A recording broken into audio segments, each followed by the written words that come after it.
Hello, this is Dread, and in today's video topic, this is going to be the detailed leveling guide on Sentinel. We're going to go from level 1 all the way to A-Bomb in the first monolith here. So we're just going to name our character here. So Sentinel is getting a gigantic rework next patch. So this will change slightly next patch probably, but I'm pretty sure it'll be very close. At the very least, right? Because hammer leveling isn't going to get worse next patch, right? Hammer leveling will probably not get worse at all next patch, to be honest with you. So we're going to be doing some hammer leveling today. This land is peaceful. I'm going to try to do it deathless. I can't promise you that. We're going to try to do it deathless. So here, we're just going to kill some stuff with vengeance here. Right now, the biggest thing is to get access to Hammer Throw. Hammer Throw is pretty much the skill that will carry us all the way from level like 3 or something like that to the end of the Monolith of Fate. That's because Hammer Throw is just a generically strong skill. It feels good to play, and it's hard to beat it currently right now. So unfortunately, due to the way that the game functions, getting flat damage for your melee attack is absurdly obnoxious, which means that you are usually incentivized to play something that is like, let's say, a throwing attack, where you can either scale the flat damage on it, on your gear, or you can also run ailment chance. And Sentinel has a caboodle and oodles of ailment chance, thankfully. That helps a lot, and there's a lot of benefits for running ailment chance on Sentinel, as you'll see in a bit. But that allows us to spam as many hammers as possible, and it just leads to just feeling like a better experience overall. So definitely going to be leveling as Hammer Throw. Other ways you can level as Sentinel, you can level as Forged Weapons. There's actually some teased nodes that work really well with Forged Weapons. You can summon them early. That's pretty good. You could level with Rive. Rive is also pretty good, right? Like, Rive leveling is actually pretty decent, as it has a very high base attack speed, allowing it to feel good. But we're going to be hammer leveling today, because that's what I've been practicing over the past few days. As I was a little like rusty with Sentinel leveling, but thankfully, due to failing about 4 builds in a row for the Zero to Hero series, right? I've managed to actually get really good at leveling Sentinels. That's what we're going to be doing today. Like I said, though, this is going to be a full uncut VOD. It's going to just be me talking about last Epoch the whole time. So just sit back, relax, grab a cup of joe. This is going to be the whole leveling process. I will have timestamps, so if you need them, they will be there. But essentially, we're just going to be running all the way through like normal. And I'll also have also have planers down below. There'll be planers focused on all of the leveling progression and stuff like that. So if you want to follow along with me, you can do so. Some people did not like that there was no audio in the last video for in-game, so we're going to leave the in-game audio on this time around. Alright, we have access to Hammer Throw. Now, Hammer Throw, its base functionality is actually pretty good in comparison to most skills. So we're actually going to grab the Vitality here to begin with, as getting a bunch of HP and health regen makes up for Sentinel being squishy early on. And see here, Hammer Throw not only pierces through enemies, which, you know, auto piercing is something a lot of other skills have to actually spend points to get. So being able to pierce just in the beginning is insane. Also as well, it returns, so it double hits. So it's a 105% added damage effectiveness skill that double hits. That's already better than Vengeance, it's better than Warpath, and that's better than almost every other skill in the early game. So that's why we're playing with Hammer Throw early on. And of course, it lends itself really well to ailments, as later on we'll get a bunch of ailment chance, and of course, all of the extra hits from Hammer Throw will, of course, apply ailments. So right now, for the kinds of gear that you're going to be looking for, of course, the biggest thing is movement speed. Movement speed is king. Then you're going to be looking for physical resistance on gear to cap yourself out. Physical resistance is pretty good, right? Then after that, you're going to be looking for ailment chance. You're going to be looking for a two-handed axe, specifically a two-handed axe, and you want like bleed, ignite chance, damage over time, even fire damage over time, whatever, right? Mainly ignite, bleed, damage over time. The reason why is because there's a lot of nodes in the beginning of Sentinel that give you a lot of benefits for running a two-handed weapon and for running an axe, meaning we're going to combine those two to make our hammers do a lot of damage. Now we're going to be leveling as a paladin. Paladin, the reason why is because its mastery bonus is like the better out of all of the other ones early on, as it gives you like a massive 100% increased damage, which is huge, by the way. Very, very, very big. Very, very, very big percent damage increase. Now we are going to be choosing spiral spinning hammers, but we are going to not grab the node that makes them attached to ourselves. That's because it costs too much mana early on without enough minus mana cost and mana sustain. It's not worth doing that. Also, as well, I personally am a fan of not having the hammers follow me. I actually like throwing a hammer, fire, and forget. We're going to be specializing hammer throw here, and we're going to grab the projectile speed. Projectile speed is good because it means quicker uptime on our damage. We're going to be putting lunge on our bar. Lunge is an okay movement skill. It's fine for hammer throw because hammer throw doesn't suck up that much mana, and like lunge sucks up all of your mana. So, you know, match made in heaven, right?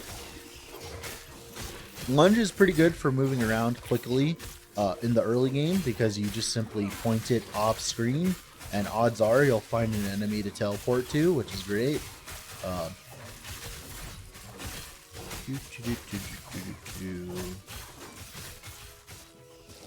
Like that. There you go. Perfect example of it. Like I said, stutter stepping is very good because it allows you to not take extra damage when you don't need to.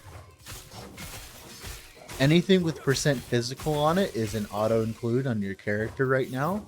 That's because of that is because hammers are base physical and its throwing damage is based on physical damage. So having percent physical is effectively a more damage modifier early on.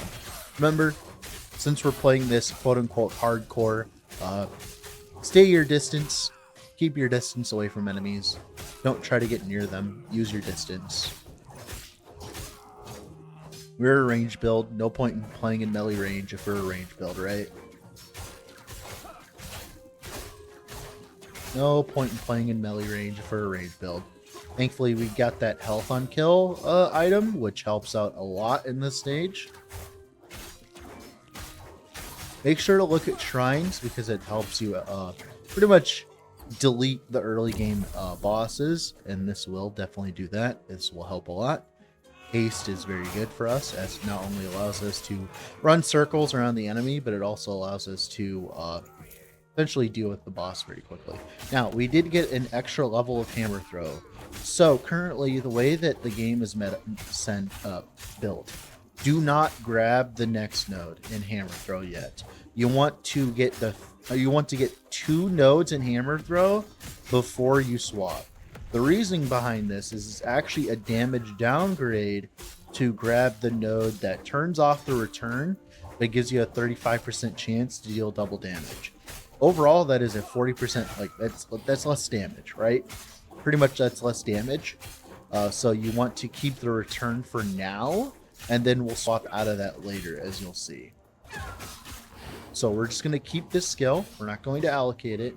We're just going to keep it for now until we get 3. If you want to get rid of the notification, you just tap S twice, and that gets rid of the notification. Like I said, just staying around him, staying in range, of course. Moving around. There you go. Mana regen's pretty good early on, as you know, we don't have that much mana sustain currently. Usually for this part of the campaign, this specific part, like level 4, I like to just run past enemies, because these enemies, for some reason, are absurdly overtuned. I have no idea why, but they hit so much harder than everything else in the entire game. Who knows? But we're level 4, who cares? Here you go. Take that. Now, there are going to be periods of this where I shut up and I don't talk that much. That's because, like, you know, there's nothing really to talk about, right? Until, of course, we get access to more stuff. Like I said, make sure to not spend that extra point hammer throw. Otherwise, you're kind of throwing in the early game. You're gonna end up doing less damage, especially if you dropped an ailment item. If you dropped an ailment item early on, you'll actually end up doing significantly less damage because that chance to deal double damage only applies to hit damage. It does not apply to ailments. So if you have ailments set up already, that chance to deal double damage is worthless to you.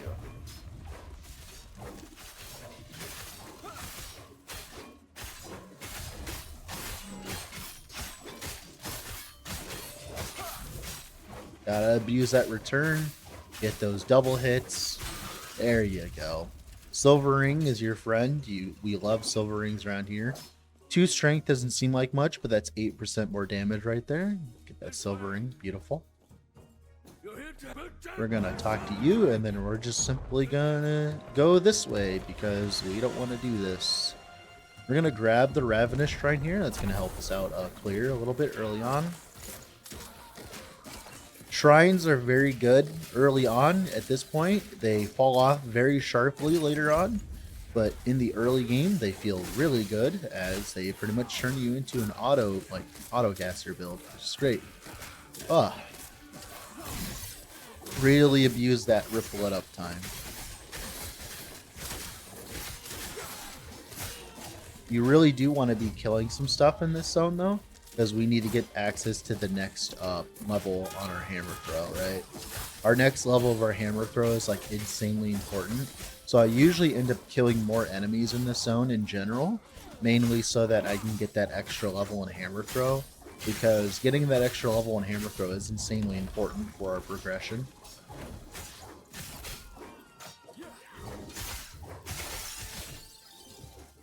Hey, we got a unique item.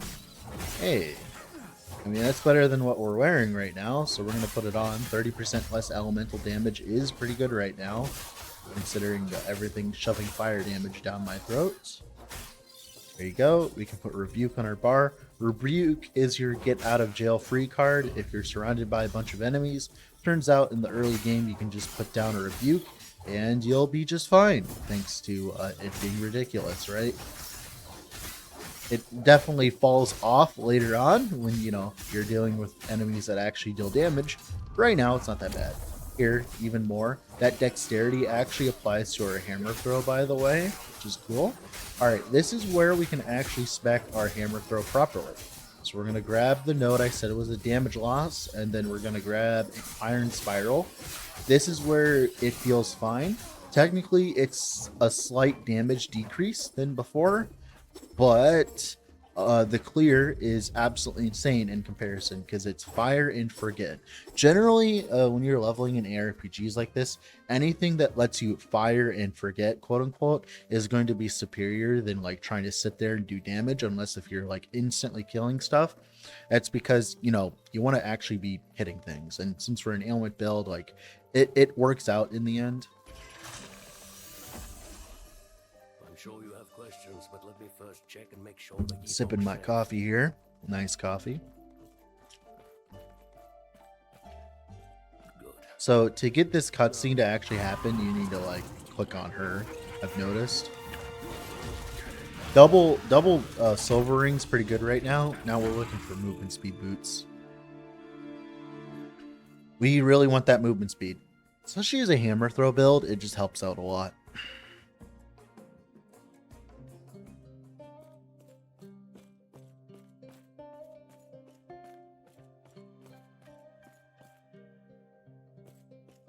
Everything okay? What? That and what have we had? Are you? Stay safe. Stay alive. Okay, we're gonna be grabbing Armor Clad next because just taking less damage is very important.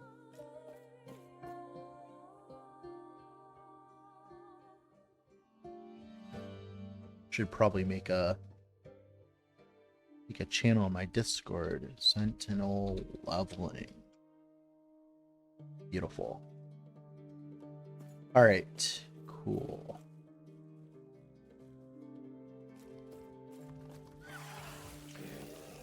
Alright, this zone is pretty simple. Simply, the kind of behavior that you want to be doing is throw down hammer, then move on, throw down hammer, move on, throw down hammer, and as enemies follow you, they will die in the path of hammers and stuff like that. Remember, as you kill rare enemies, they will drop rare items, meaning that they can end up dropping something like this with Ignite Chance. Ignite Chance is very good early on here. As you can see, we'll be applying ailments, and it will feel very good. But remember, when you see rares, kill the rares, because they have actually decent loot. At least early on anyways, right? Early on. Later on, it becomes not worth your time, but early on, it's definitely worth it. Definitely worth it early on here.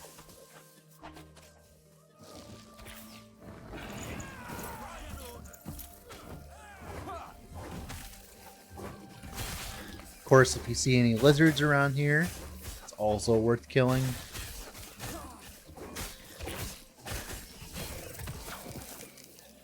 Cool. As you can see, though, immediately the moment we get Iron Spiral, the build actually ends up feeling like a build, and it doesn't feel terrible, which is good. Very, very, very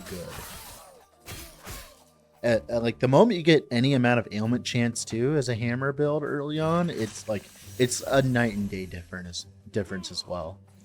It is pretty much a night and day difference. Here, gonna be light on your feet, move through enemies. You don't want to be like spending too long.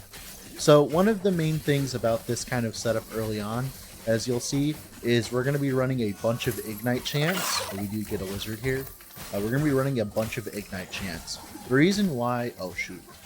Okay, what we're going to do is we're going to get here, and we're going to hold down Rebuke. There you go. There you go. Remember, Rebuke is your friend.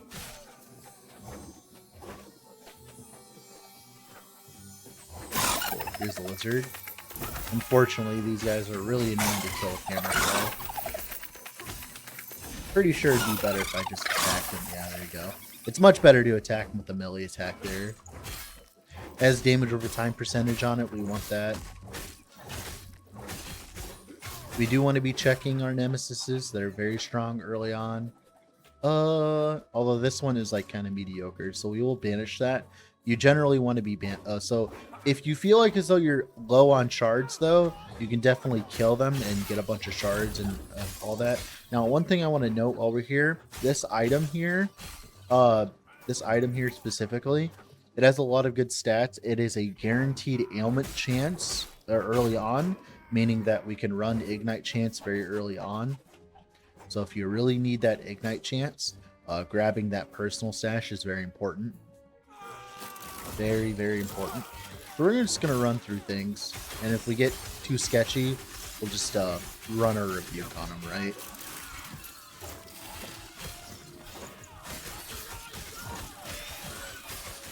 Okay, we're going to be specializing into Lunge. The reason why we specialize into Lunge this early on, currently, is to get access to Dawn Charge. Dawn Charge heals us up significantly when we're like, you know, trying to just run through manas and stuff. Like, it feels really good early on. Now, Lunge does fall off in usefulness later on, but generally, just having all this extra healing for free feels great. Right now, we're looking for an item with like bleed chance on it. We want bleed, ignite, and of course damage over time eventually. This pike will actually carry us until like we get like a decent axe, by the way. And we already have a decent axe as it is, which is important for later, as you'll see. Alright, here's the boss of Act 1. Very easy, level 8.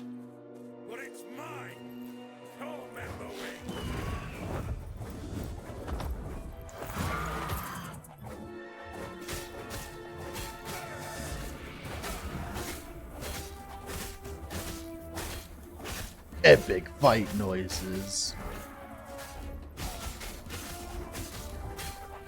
Simply just use Use hammer throw. Use your lunge if you're running out of HP. You can see those ignite chances are putting in work here. And then when we run out of mana, we can swap to Vengeance for a little bit, but then we can go back to hammer throw once we get enough mana. You know, be near him so that the hammer gets multiple hits on him.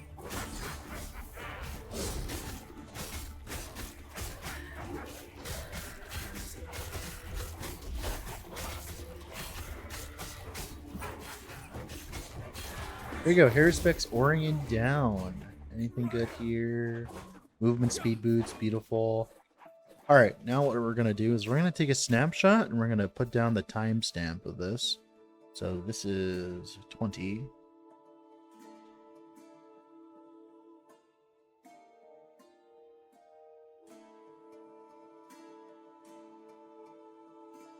We're going to take a snapshot here. Sentinel leveling.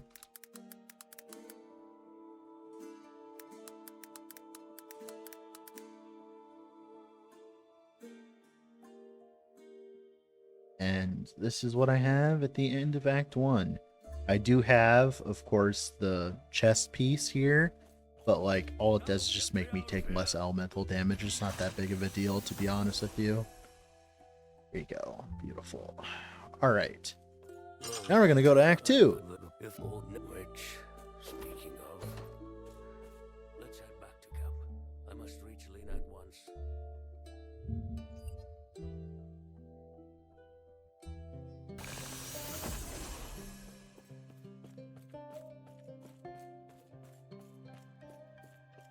He's back. He's been. You're back. No, dude, I feel Lena. I'm sorry. Cool. This is what's best for us all. With the Epoch's power.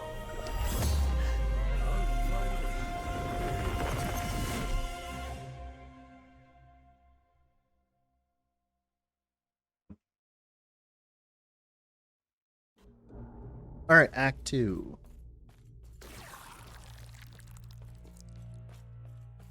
What is this place? All right. Where did the Ospreys go? I'll have to check my surroundings. Same kind of mentality here. Fire and forget. Generally, you want to kill enemies that are rare because they have good loot on them. Rare items. Like I said, we're looking for bleed chance specifically. Here's where we get a massive power spike. We get 2 projectiles instead of just 1 projectile from Catapult. Very big DPS increase, as you can see. Lots and lots of clear. This is why hammer throw is so powerful early on. Is the moment you get to level 4 in your skill, you just like literally get so much extra damage for free. It just feels so fucking good, dude. Nothing will there's only a few things that beats hammer throw leveling for me, and that's like puncture umbral blades and like glacier leveling, dude. We'll take this mana regen for now. Mana regen is slightly important later on if we don't get minus mana cost rings. This ignite chance and throwing damage, it's amazing. Right now, we're currently at the point in the game where flat throwing damage and percent damage and like throwing damage are all pretty much in the same bucket. So like that is a lot of extra damage for us. Lots and lots of extra damage.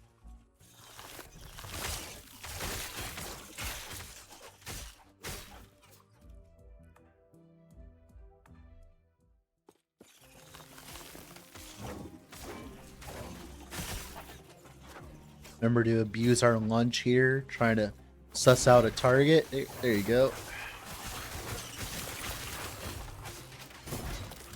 Gotta abuse that lunge, right?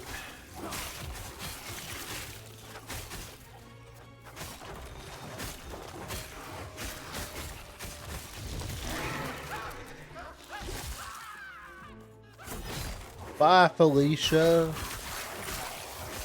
So, what do you guys think about Shrek 5? Speaking about that, I think that like there's no point in trying to revive a franchise this late into it, but whatever.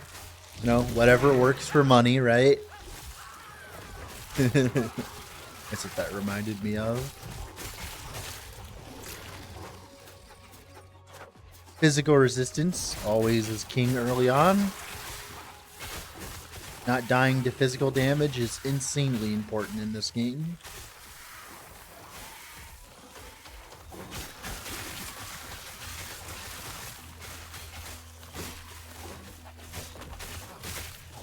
Something you should be looking out for on gear is throwing attack speed. Throwing attack speed will make your life a lot better too. Some people prefer to use Shield Rush. This is about where you could technically use Shield Rush. I personally am a fan of just using Lunge as the healing from Dawn charge. This early on is like S tier for just keeping you alive, especially if you want to keep your Deathless tag, right?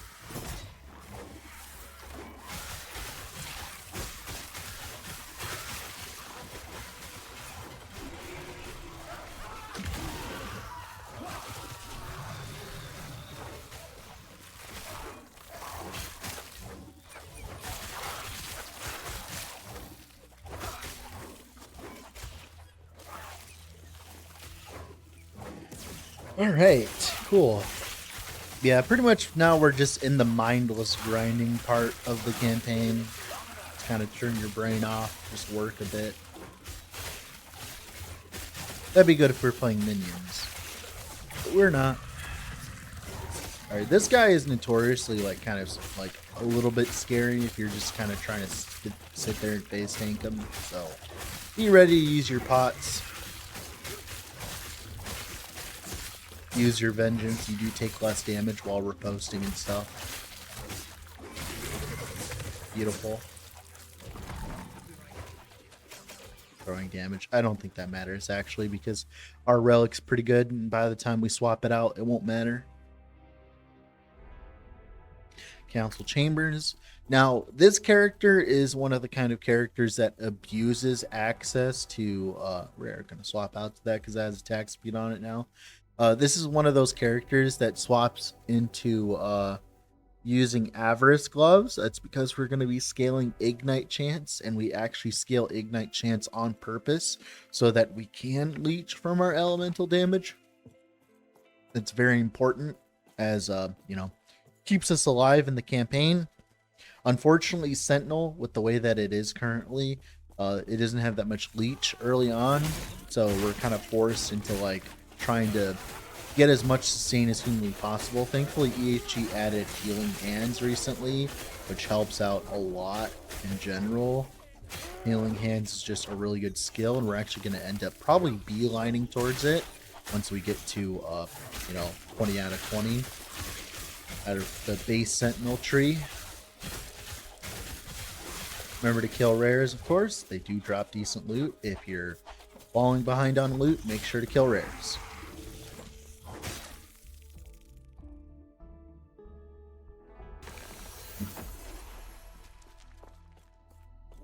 Here you go. Already have access to leech, which is good for us. Idols. Percent life isn't like the best idol ever, but we'll take it. Generally, you're looking for either ailment chance or you're looking for physical resistance or void resistance or whatever. Now, so I'm choosing to run the percent cooldown recovery speed for mobility skills, for movement skills. That's actually important for later on. As the later spec, we're going to be using 2 hold movement skills, right?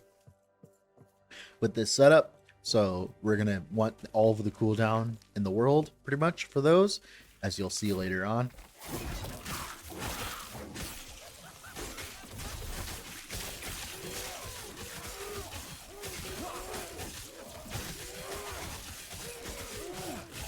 Dexterity, remember, is percent damage. Oh, that is an insane pair of boots. We do pick up that. We do keep that. Now, this is where we get the 3rd hammer. Now, this is where mana management is key. You want to pay attention to your mana. You don't want to just throw out all your mana instantly. We don't have mana sustain on the passive tree yet, which we will have in a bit. There are nodes later on here that actually give us mana when we use skills, which is good for us.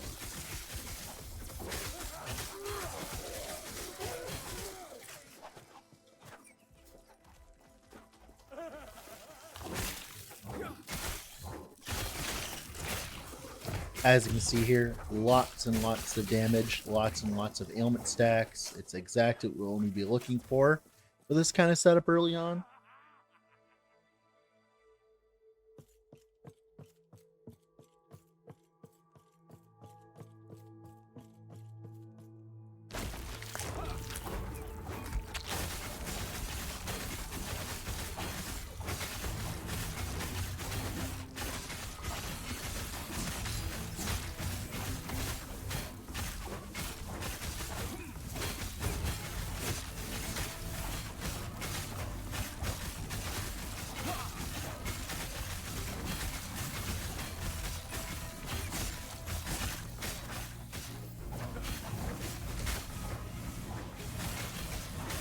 As you can see, Hammer Throw pretty much mops the floor with these guys, especially when you have Ailment Hammer Throw going, right?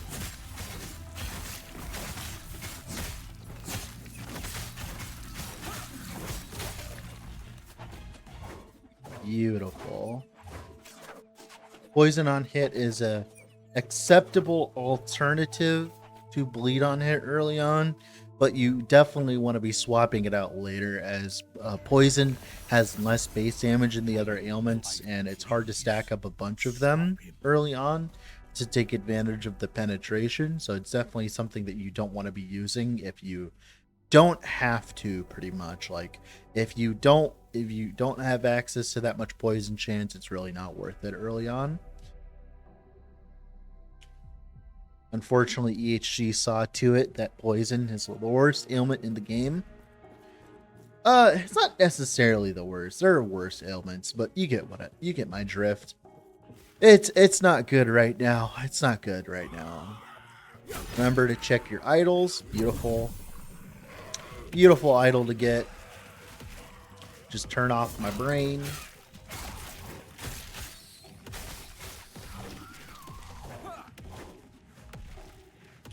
Physical resistance belt. Resistance is always better than most things. Resistance is very high up on the totem pole of things you want to have, because not dying to physical damage is very important.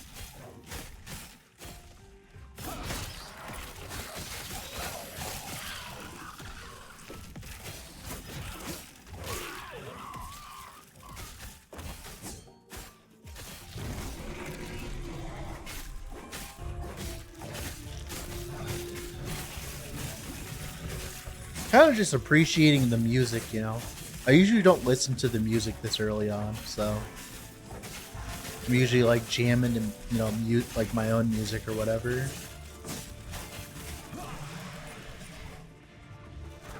Lots of ignite chance. You don't want to be wasting your shards and stuff like that until later. Mainly, we're looking for a two-handed axe with bleed and ignite chance and damage over time. That's currently what we're keeping our runes of shattering for currently. We haven't gotten a single bleed affix yet, which is unfortunate, but it's like whatever. Not the biggest of deals right now, right? There's a lizard.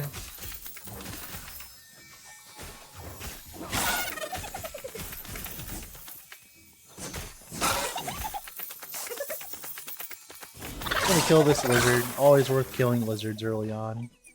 Damage over time percent, will take that. There you go. There's a bleed on hit. Beautiful. Alright, now we got all of everything that we'll need to craft a good weapon later on.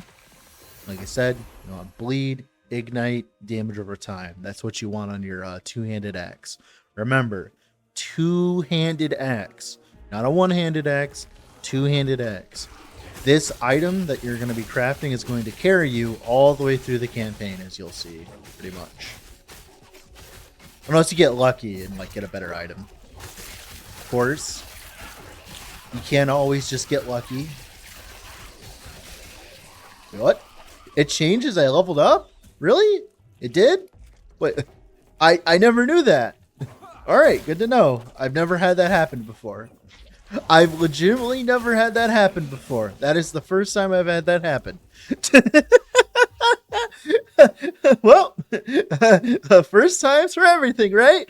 We're going to be cracking open this movement speed. We'll be crafting on it. More movement speed. 35% is really respectable at this point in the campaign. Like, oh, it's very good. This is about as much movement speed as certain endgame characters get, so that's good. It's good, good.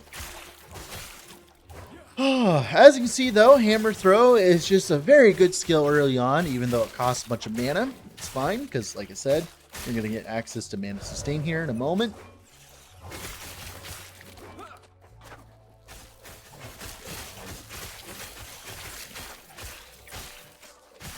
Any amount of throwing mana cost, of course, on the ground will help out a lot.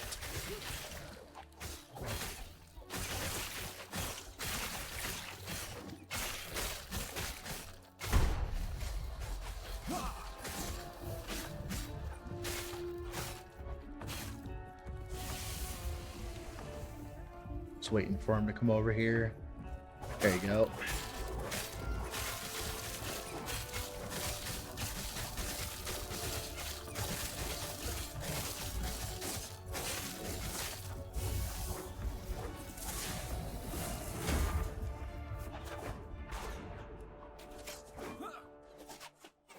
Alright, cool.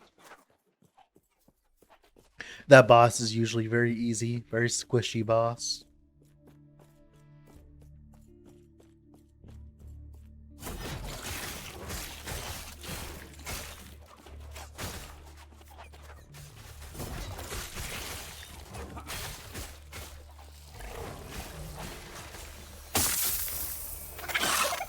Always gotta kill those lizards, man. Very good loot from these lizards.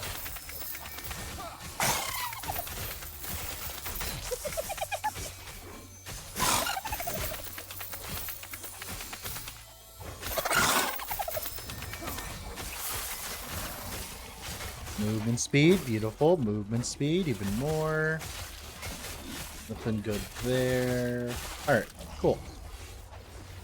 Always on a lookout for a two-handed axe with like ignite or bleed chance on the suffix and an open prefix or whatever, and an open suffix.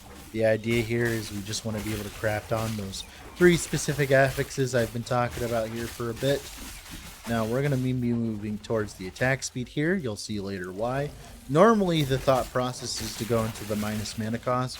Well, with the very specific kind of leveling that we're going to be doing, I want to do something different, right? I want to do something entirely different here.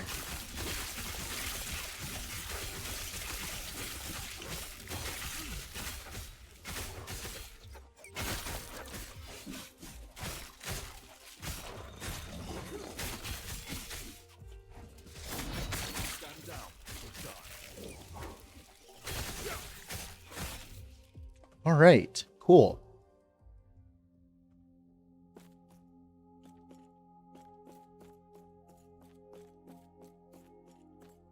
Stay back. Bye-bye. Let's go.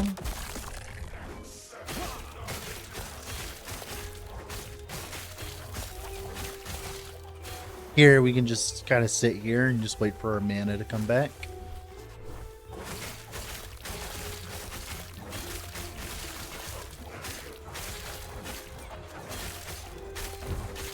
That you can pretty much phase tank. It's very easy to phase tank that.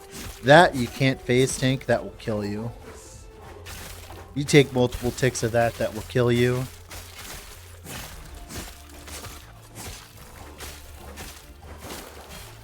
Waiting for our mana to come back. Like I said, once we get the mana sustain node, we can actually sit there and actually get mana back. But right now, we're just simply worried about just sustaining our mana, right?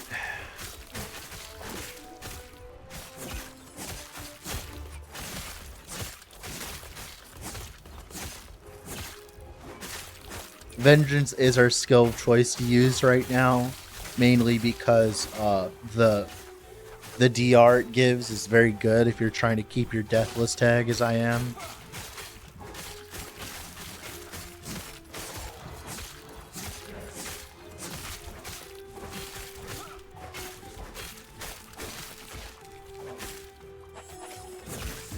Beautiful. The void gave him such power. Ignite on hit, we'll snag that up. Thank you. Well. This is about where we're going to be choosing our mastery. So why are we choosing Paladin? Paladin just has access to Holy Aura, which is 30% increased damage, and then its mastery bonus gives you 100% increased damage. So we get 130% increased damage. Now, to give you an idea of how strong that is, we have maybe 40% increased damage right now, something like that. We have a little bit of increased damage from this. Now, watch this. I'm going to look at my hammer throw here, right? Hammer throw, 105. Oh, we have to go in-game, though. That's the problem. So 105, right? Remember, 105, okay? As I guide the Cool. I see that you are still you. That strength will be necessary. Okay, we definitely want time and faith, as that will give us mana per second. Any hope. Once we get into an actual zone, I'll show you. So we're at 105, right? Because if you don't know, the way it works is your percent health remaining, also some healing effectiveness per attunement is pretty good as well. There is an old passage. Greetings. Get some of that gold. Generally, you want to like pick up some Cultist Shopper normally would be fine, but we don't, it's not a good one. We just want our Runes of Shattering. Those are very important later on. So 105, right? I can't remember if it actually shows on the tooltip correctly or not. But it'll show on our damage numbers. 161. Look at that. As you can tell, insane amount. That was 60% more damage just by choosing Paladin there, by the way. Just by choosing Paladin, that was 60% more damage. Jade Amulets are good for us because they give us throwing attack speed. We love throwing attack speed here. But just by choosing our master, we got 60% more damage. A lot better than the 10% more damage that Void Knight gives you, huh? And Paladin is just a good mastery overall to run in if you're trying to go Deathless like I am. Like in the next patch when we can respec mastery, it'd be much easier to go Paladin until you need to go Forge Guard or Sentinel or Void Knight and just level as a Paladin. It's just that much better, unfortunately. Very, very convenient, you know?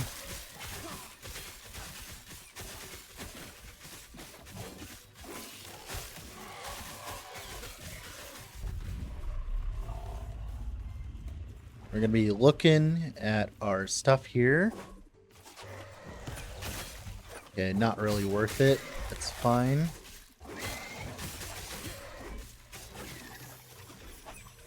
A moment, I have to deal with my kitty cat here.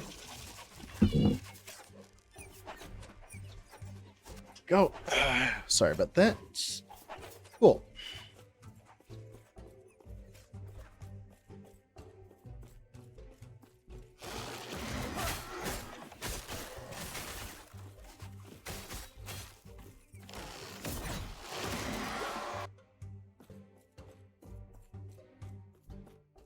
Cool.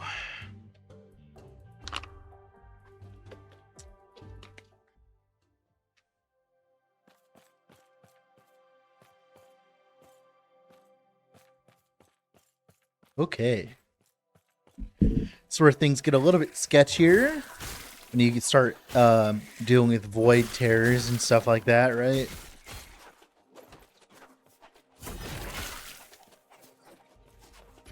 As you can see, though, our damage is so much better today because we just simply have access to increased damage.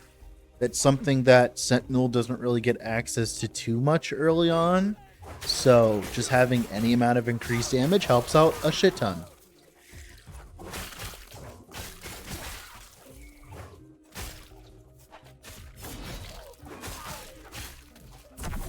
Beautiful. Warpath is great right now.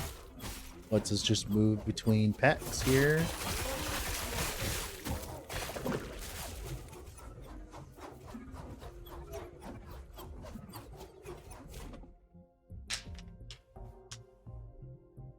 Drinking some water here. Gotta stay hydrated, yo.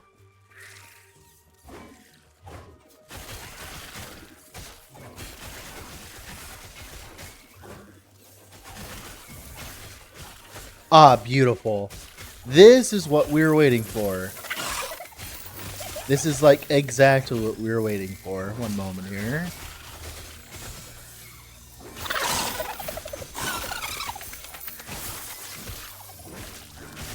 That's a beautiful idol that we'll be using later. That's also a beautiful idol. So that is a bunch of bleed chance, which we like. That's also a bunch of bleed chance. This is damage over time. Beautiful, absolutely beautiful. Now we're waiting for some ignite chance. There you go. Then we put our ignite chance. That will carry us all the way to the end game. Or to, you know, monoliths anyways. Of course, you'd want something better than this, obviously. But this is pretty much your best and slot weapon, as you'll see in a bit why. Beautiful. Now we got our weapon, now we can zoom.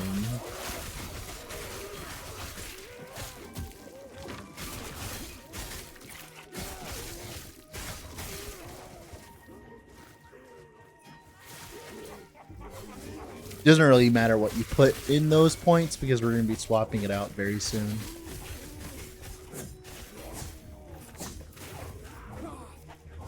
But yeah, that's the kind of weapon we're looking for. Like here, this right here is legitimately the exact weapon you want right here.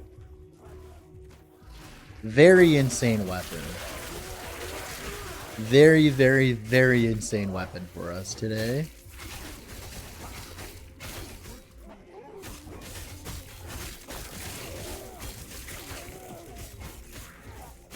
That's like 12% increased damage technically, although it's not better than the, of course, aforementioned physical resistance.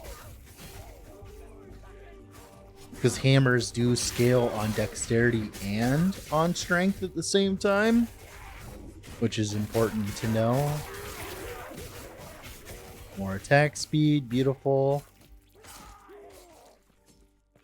As you'll see, you'll see why we're going down there in hammer throw right now.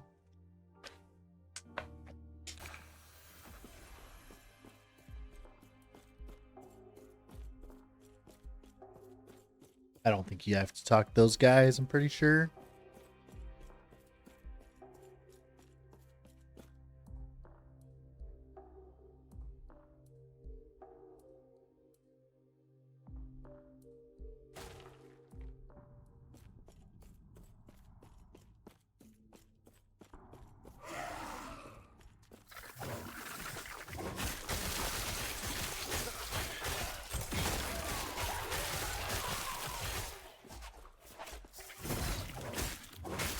As you can see here, the moment that we get like all of these like stuff, like your Sentinel leveling goes from absolute mega pain champ to just insane. Now, there are some people, they like to use a Rive for mana instead of Vengeance. That's understandable. That's really good if you're playing softcore.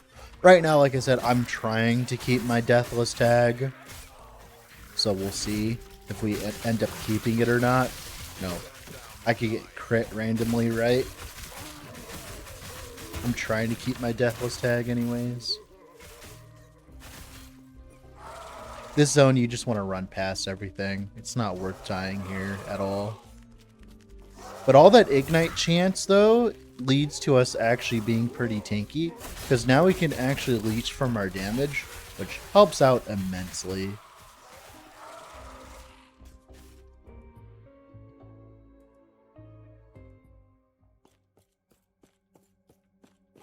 Beautiful.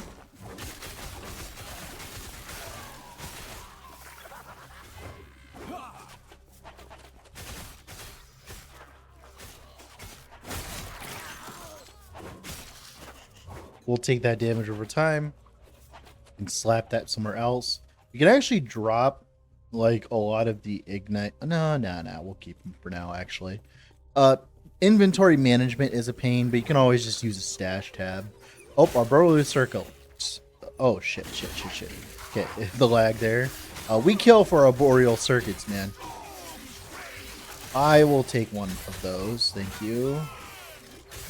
As you can see, we actually gain mana back, and we use our vengeance, which helps out immensely.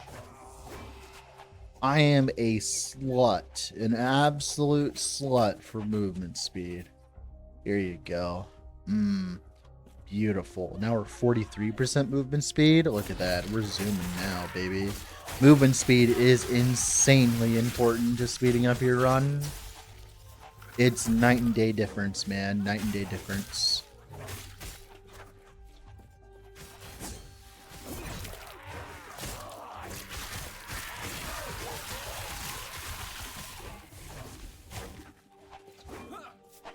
I don't need that bleed on hit if I'm not mistaken. Not really.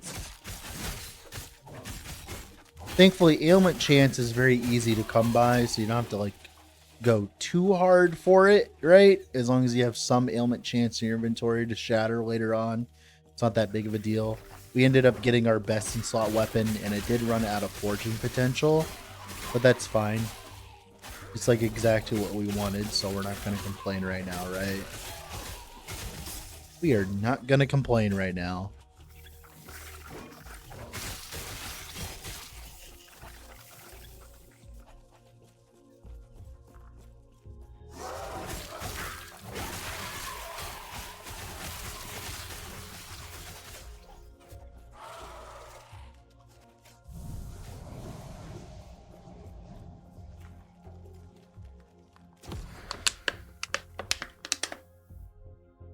Nice agua, huh?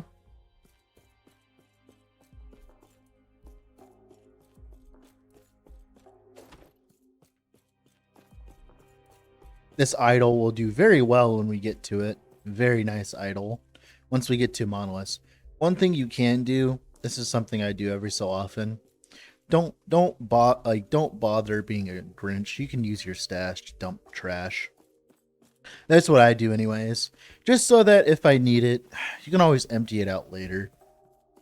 One stash tab won't hurt you, right?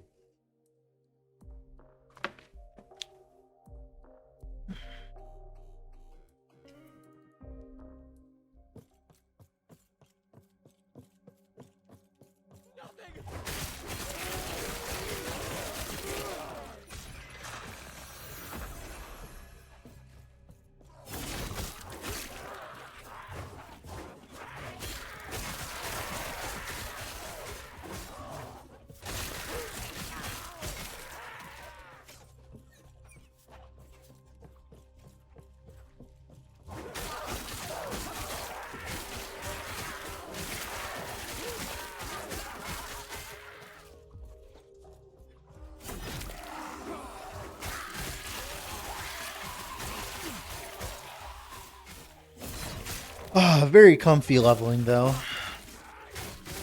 Nothing beats hammer throw leveling, dude. Alright, this is where we actually respec. So we're going to be unspecializing lunge here. Be specializing javelin. The reason why is we're going to be running javelin banner for extra movement, as you'll see in a bit. We're losing the lunge stuff, but it's fine. It's not a big deal.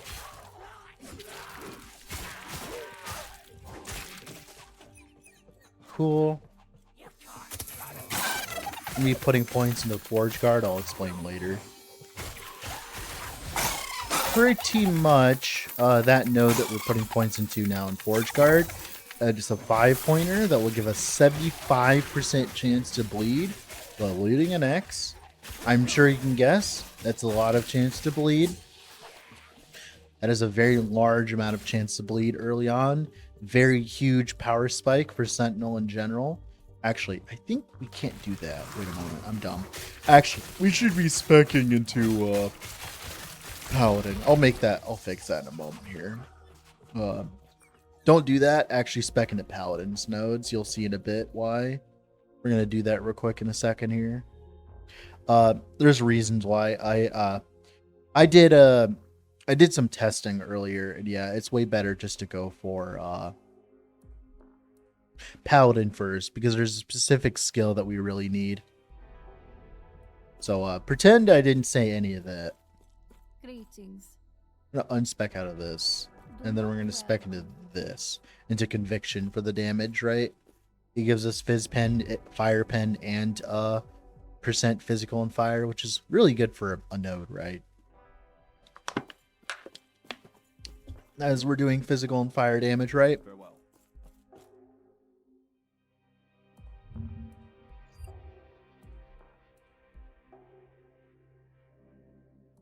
Okay.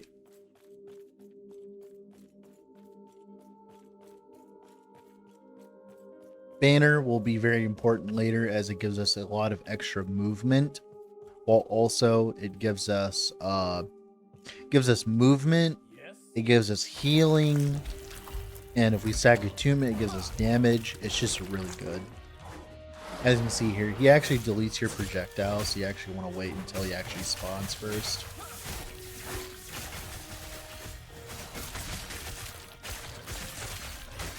Now here, you don't really care about dumping your mana, because we just gain our mana back thanks to Vengeance, right? Which is very neat.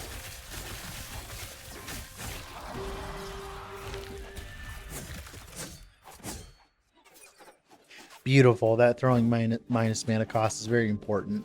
We lose a little bit of movement speed, but it ends up bringing it all the way down to 8 instead of 11 mana cost, which is a huge upgrade. That's like losing like 30% of your mana cost right there. It's a lot. Now we're going to go up through here, getting the 2 passive points from this quest, the Abandoned Tunnel quest. Lots of it. It lets us get access to the next skill, as you'll see in a bit, which is very, very integral to this leveling run, as you'll see.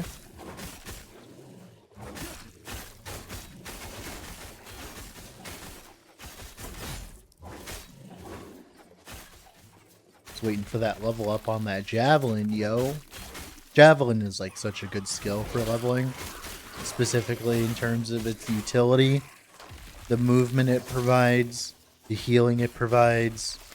It's really hard to go wrong with Javelin right now. Unfortunately, a lot of skills that Sentinel gets are not that good for leveling, so having anything that does anything is very good. Now, we aren't specializing to Holy Aura first. A lot of people would specialize into Holy Aura first. The reason why we're not specializing into it first is I value movement over the power that Holy Aura gives. Holy Aura will be our 35 point, but it won't be until then, right? It's not that big of a deal.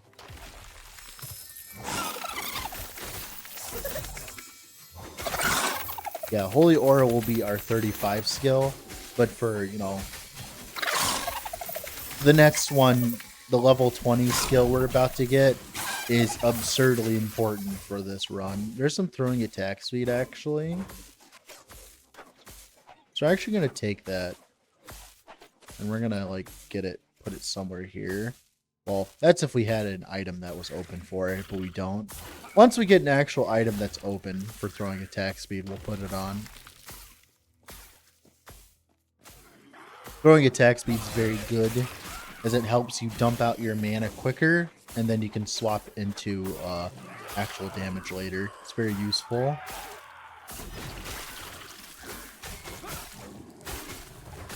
You get very small amounts of it, so you have to get as much as possible. Here is a Firestarter's Torch. Firestarter's Torch is pretty good, but it's not that good. Like, this will be better, as you will see. Trust me, it will be better.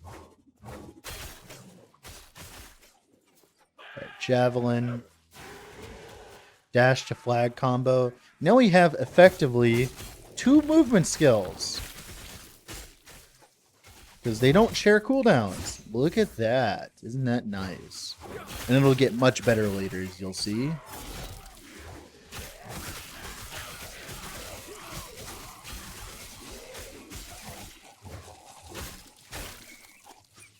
Then we're going to be grabbing Guardian Zeal. That's 30% increased damage for us already. Now, it's not that much, but it's the points after it that are way more important for us. Now, when you don't have targets, like you saw there, you can just use Javelin to speed your gameplay up, which is amazing, by the way. Beautiful.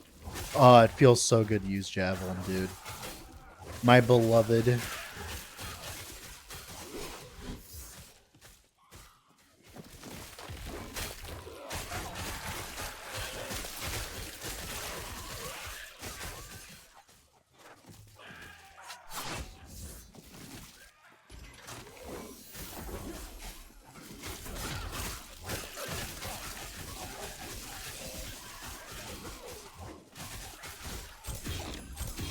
Okay, we don't have a skill to put in here yet. We will put in a skill in a moment. We don't have it in like a few seconds here. Beautiful. All right, healing hands. We're going to take this, put it here. Boop, boop, boop. Boop. All of a sudden, we have insane movement now. Woohoo! Oh boy, just you wait till you see, dude. The movement that we have access to now. Oh, yeah. Oh, my God. So much better. And the healing, too, is very important. It gives us an insane amount of sustain for free. It is one of the strongest skills in the game for leveling this early on. As you can see, our leveling has just leveled up. Remember, the way that Healing Hands works is it works on diagonals the best. You want to be using diagonals with it, pretty much. Using diagonals with it leads to the comfier playstyle with it. You end up, like, moving farther with it when you go on it based on diagonals. You always want, like, a little bit of an angle with it. Oh my god, it feels so good. And then when your skills are on cooldown, you just do damage, right? As you see, very nice playstyle. And now we're gonna beeline towards the 75% bleed chance. That's just absurdly important. Getting that movement though. It's so much better than lunge.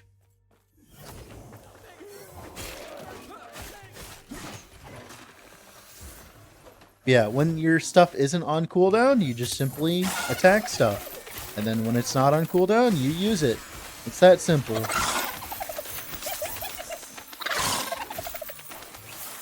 Take that Fizz Res, thank you.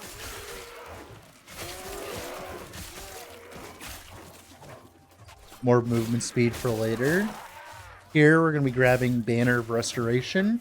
That healing is very important for not dying. Healing is absurdly important for not dying. God damn it. Sometimes you can fuck up with Javelin. If you throw Javelin in a place where you can't go to, it will make you stick in place when you try to dash to it. So there is a little bit of skill with using Javelin, unfortunately. But it is well worth learning how to use it, trust me. It is well worth learning how to use it.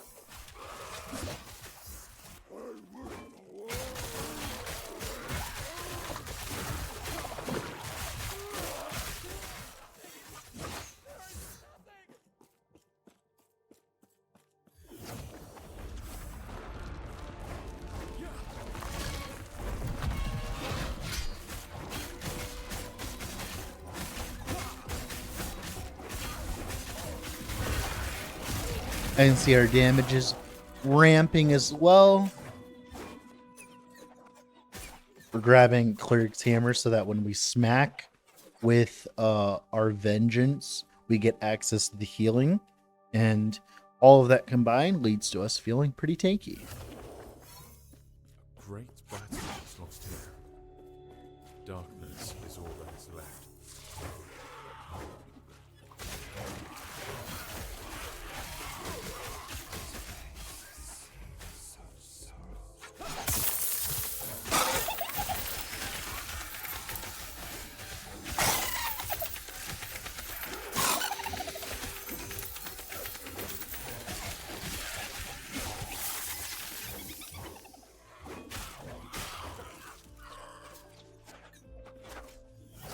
I also check what that Nemesis has. Could always be a second tree ring. That's always worth bricking your build for.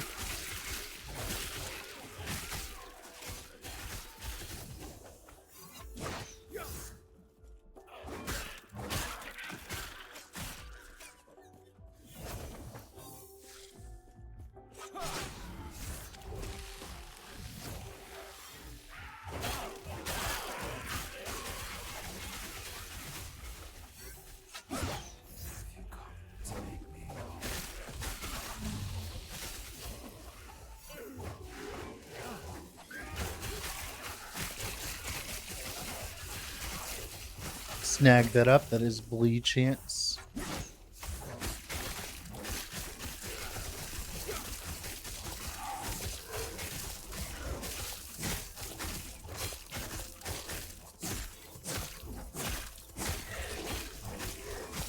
Oh, the only problem is Healing Hands does cost mana, so we're going to have to go into the minus mana cost and stuff. It's a little obnoxious, but it's fine.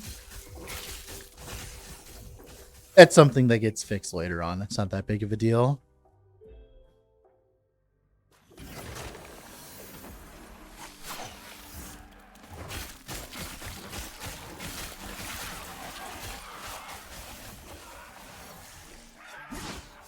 Right now, we're kind of just in the mindless grinding portion of the leveling. There isn't too crazy of things to do. Nothing changes or anything like that. Grabbing that. That'll be important later. As we start grabbing the minus mana cost nodes. More healing for a second. Ignite chance. Now we have ignite chance. Now we're at 82% ignite chance and 40% bleed chance. That is a lot. That's actually why we go down here instead of going through up here and all that. Mainly to get access to all this ignite chance, which allows us to leech more. With Avarice, right? Very important. Little trick here. You can actually leave here and then go back to the waypoint. It's way quicker than just trying to walk back.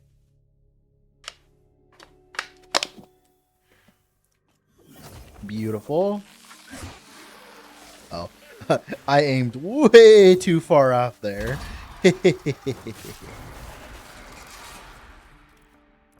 Way too far off there.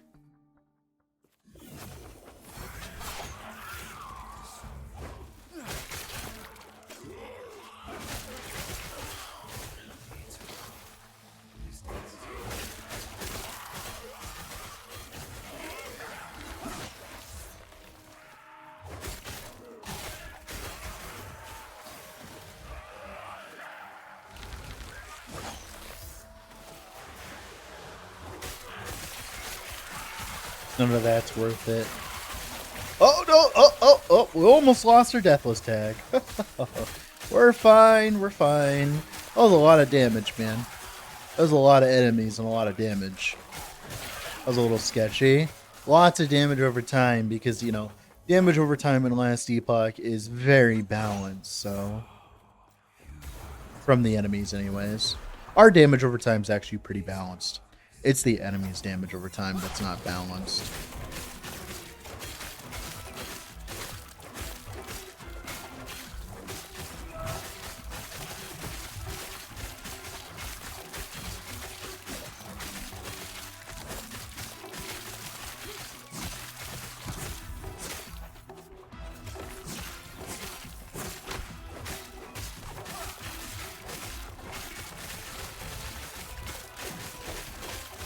Nothing too crazy here. Just stay out of that void purple thing and you're fine. He's not that hard of a boss. A lot of healing effectiveness will snag that. Alright, that's Act 2 done. Now we can make another snapshot here.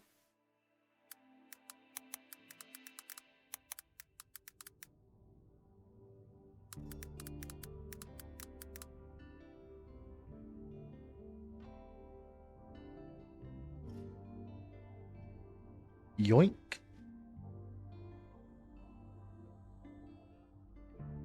All right, and that's gonna be 110. Beautiful. All right, we are speeding now. Now at this point, unfortunately, pretty much the run's over. The main thing we're gonna be doing now is we're gonna be grabbing the bleed chance here, and we're gonna be grabbing the attack and cast speed here. Then we're gonna be grabbing the ignite and bleed, and then by then we should be at A bomb if I'm not mistaken. Everything else is like pretty simple at this point. We're gonna do it anyways because why not, right?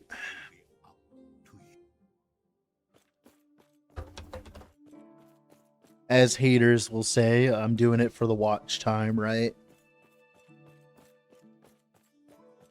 Oh.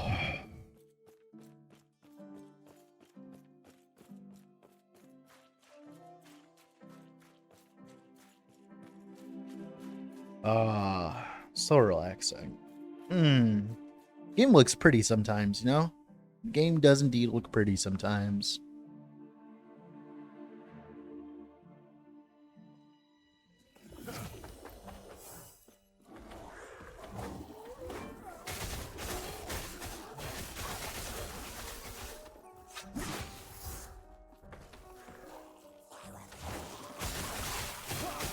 These mortal hunters are annoying because they deal double damage to me because I'm living. Because I actually shower unlike them.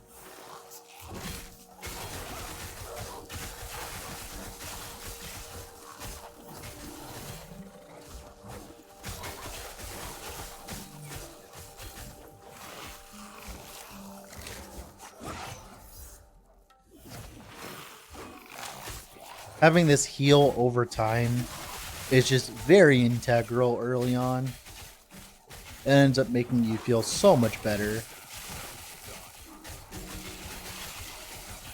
Makes you go from feeling super squishy to super tanky very quickly. It's very convenient. Right now we're going to be focusing on trying to get some necrotic res. We're only at 13%. We can probably craft some on our gear the next moment we have of respite. But yeah, you're going to be looking for some necrotic resistance here.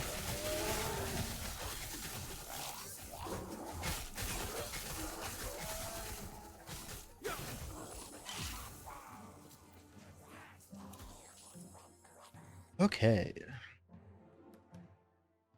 The necrotic resistance, huh?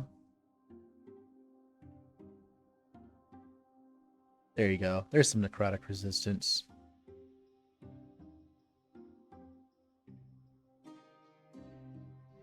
There you go. Then some physical resistance. Beautiful. All right, we should feel way tankier now.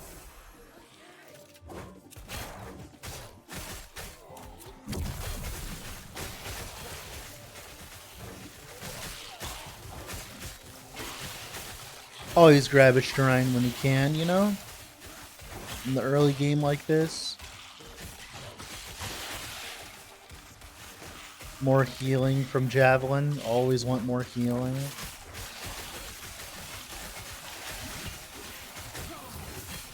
Javelin plus healing hands. Healing will make you absurdly tanky at this stage of the game.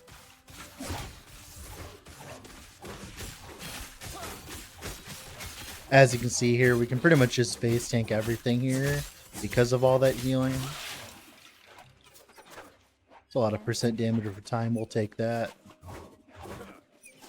Also some damage over time and physical resistance. We'll take that as well. We're going to try to snag that damage over time. We don't end up getting it because beach. Annoying. Sure. Alright, cool.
like I said, at this point in the character, we're pretty much done with the major strokes of what we're doing. So I'm just going to be relaxing and just playing the game here.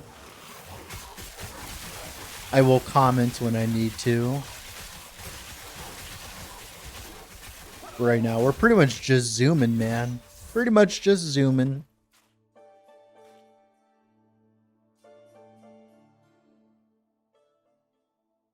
Okay, now we get that massive bleed chance. Now we're going to be focusing on getting Blade Master here. Since that's our next big power boost here.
Normally I would do nemesises like that, but that zone's very sketchy, as there's a lot of elemental and poison damage there. You kind of just want to zoom at this point anyways. I will do nemesises if they're like on the way or whatever, but like at this point in the campaign, it's not that big of a deal, to be honest with you.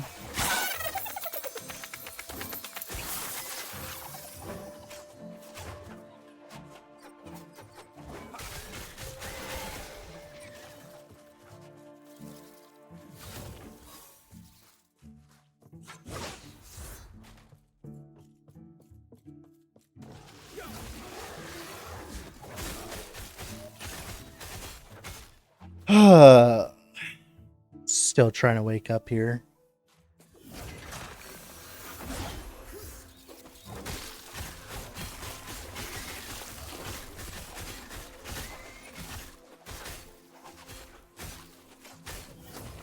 It's not worth it.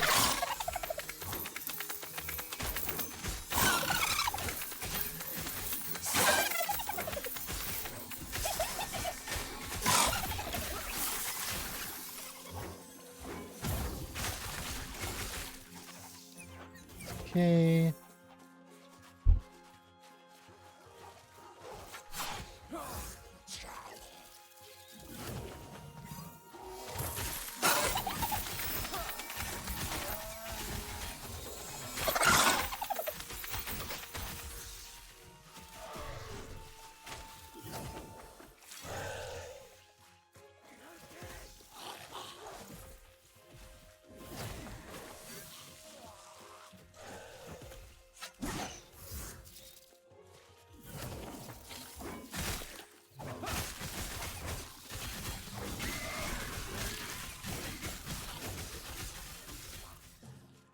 Grabbing an extra point of ignite chance here.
More healing, of course.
Not worth it again.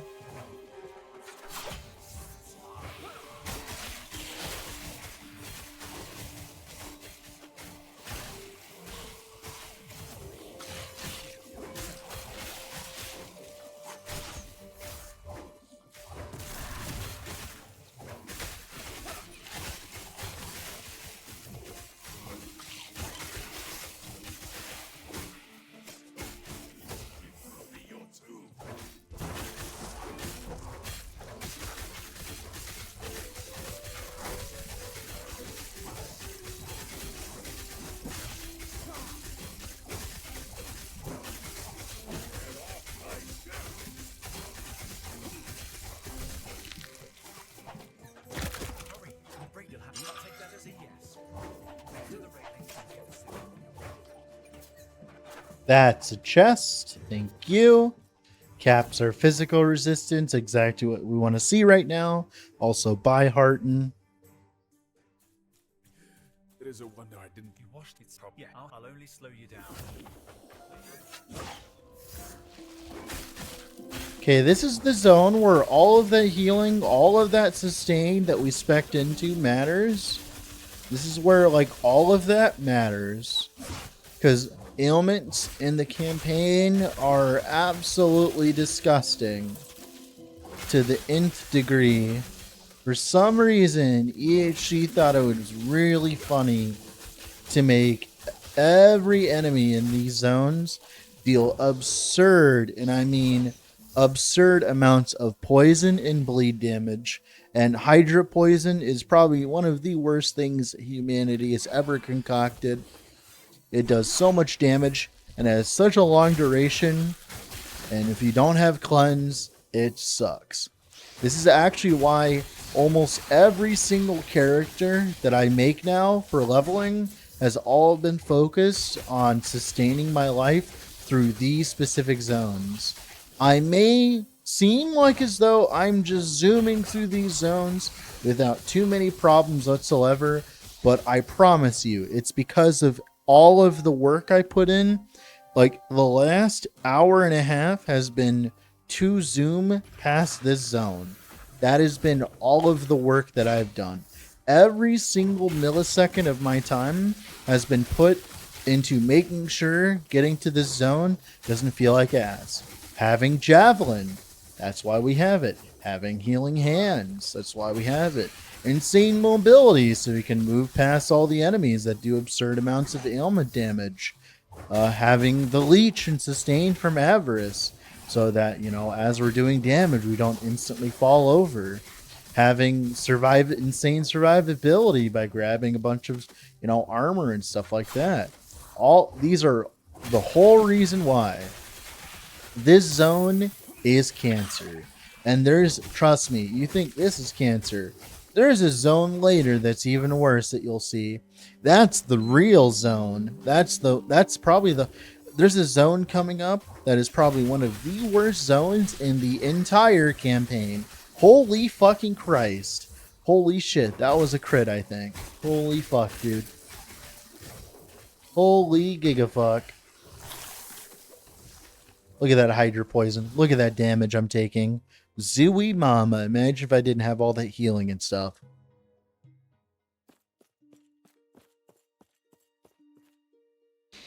Now, the hey now, I've seen how you have.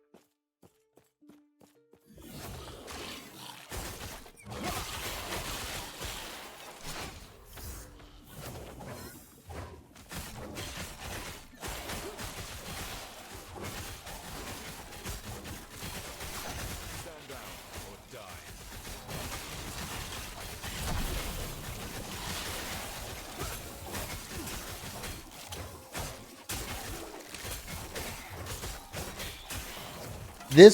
This enemy is another reason why we focus so hard into sustain. This enemy that we're coming up to is absurdly toxic. Here you go. This guy, so to kill him, you want to just stand still.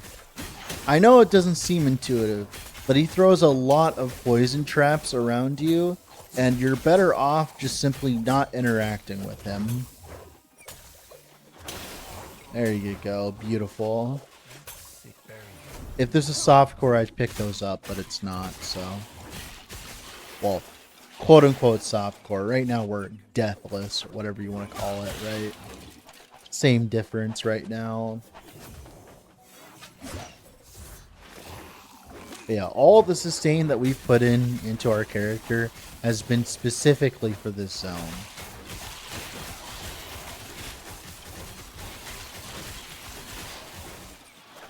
So we're gonna actually turn down the graphics, unfortunately. I feel bad for this, but this is about where the game starts lagging a gigafuck, and it's really not worth having the graphical fidelity for lag. If I were to choose lag versus graphical fidelity, I'll choose less lag any day, dude.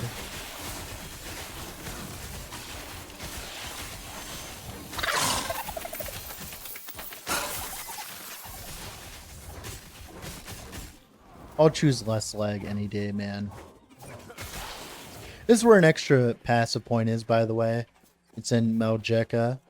Make sure to grab that, right?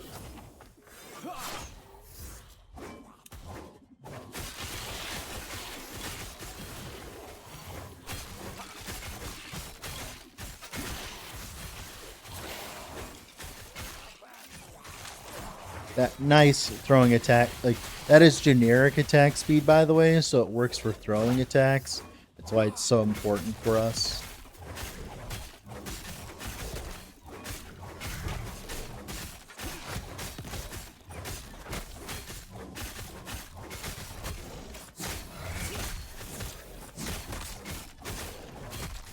Do do do do do do do do.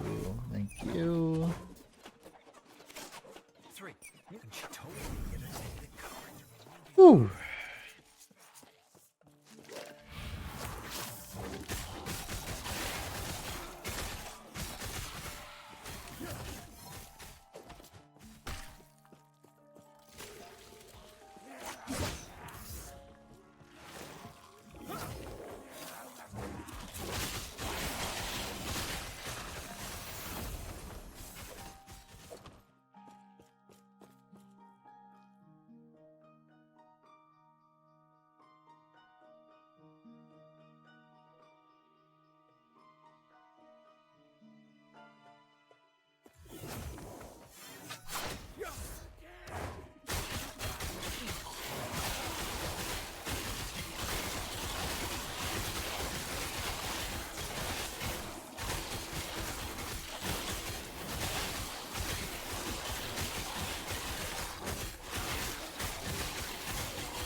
There you go.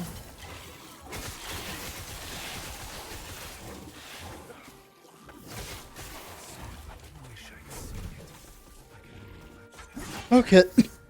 Oh, sorry about that. Whew. All right. Okay, we're good to go.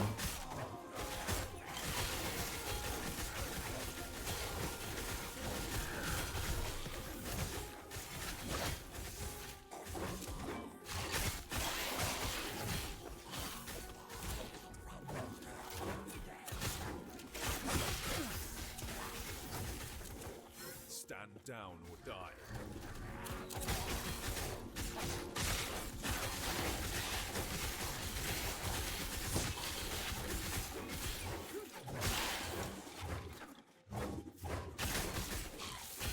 Okay, more attack and cast speed, baby.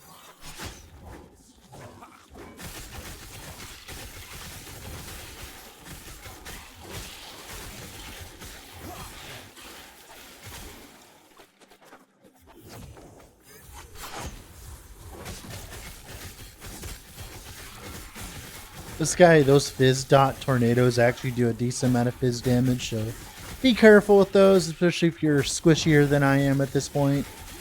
Hidden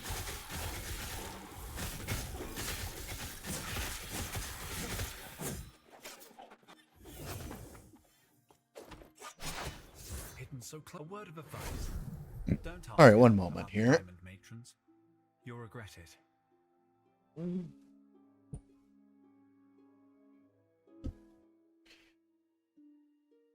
Okay, all right.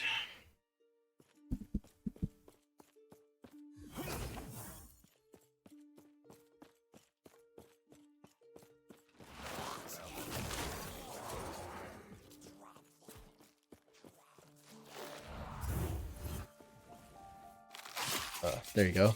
Sometimes it takes a second to load in, which is annoying, but whatever.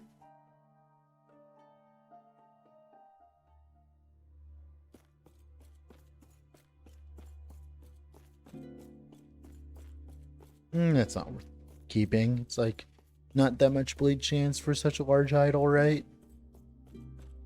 Ah, yes. Alright, we're gonna do something before we do this.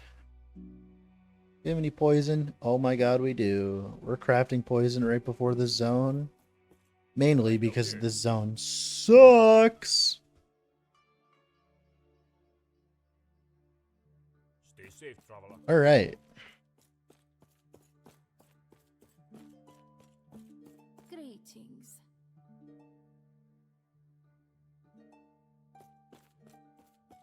More attack speed. Beautiful.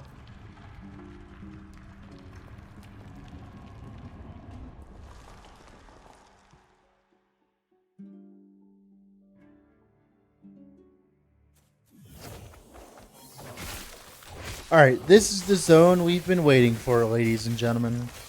This is it. This is the zone that we've been building all of our tankiness for. I know I'm probably going to look like as though I'm going to like just breeze through this, but I promise you, if you don't prepare for it, like look at that. Look at that. Look at all that damage I'm taking. Look at that.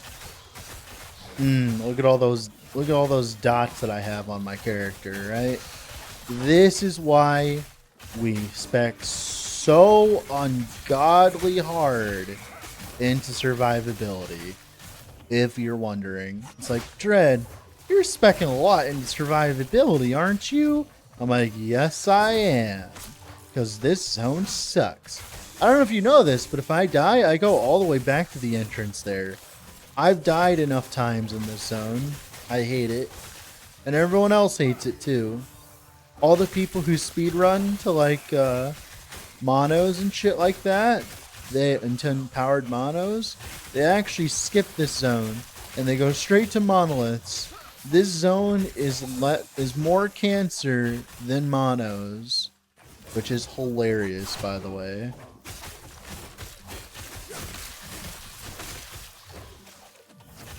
There's just so much garbage being flung your way that it's just so toxic in comparison, dude. Pretty much you're just focusing on keeping your uptime up on your healing. If you need to, smack something with vengeance. as that will give you your healing hands buff back, which is very important to not dying. Trust me, I know I'm making it look easy, but it's a lot harder than you think it is, because I have essentially done every single possible human thing that I can do to make that zone easier. Oh, fucking hell, dude. Fuck that zone, dude. I have so much anxiety from it from back in the day, before we knew how to deal with it. Alright, now we're getting a lot of throwing attack speed. This is where the build starts feeling really good. Stand down or die.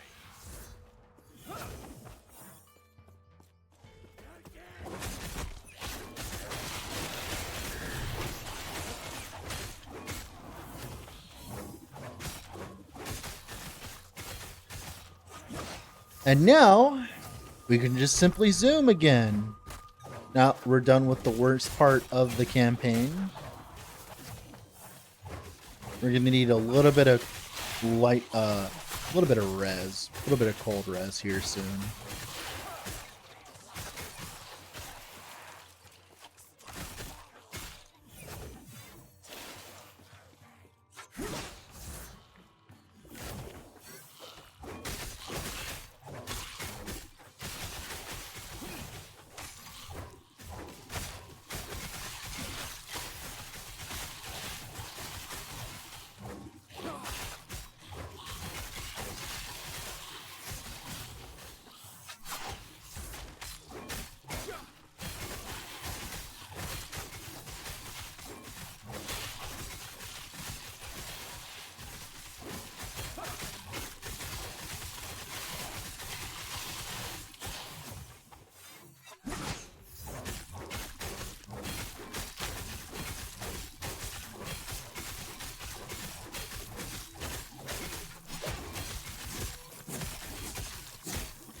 Goodbye, Mr. Zarek.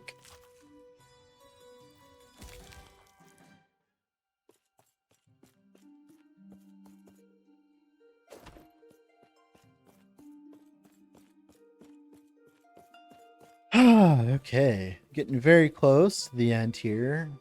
Some movement speed, why not? 41%, beautiful. We don't have as much damage as we'd have at this point, but that's because pretty much everything that I've dropped so far hasn't been that good of damage. I haven't dropped that many items with damage on them, unfortunately. But this is actually pretty good for you to see, because it's pretty much the bottom of the barrel of how much damage you'd be doing. If you actually had better gear than me, you could craft damage percentage over time on your gear and stuff. But I didn't get as lucky, obviously.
Okay, now we can start going for the more damage from weighted hammers.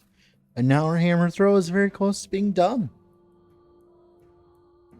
Okay, alright, now we can go for duration for our banner. If it weren't for you, I'd still be in the dreadnought, or worse.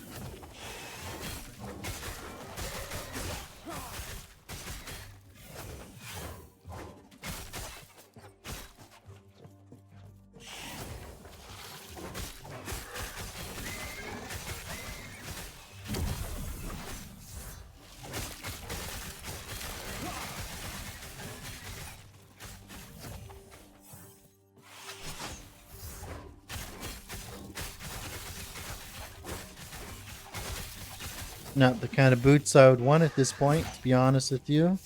I want like movement speed boots.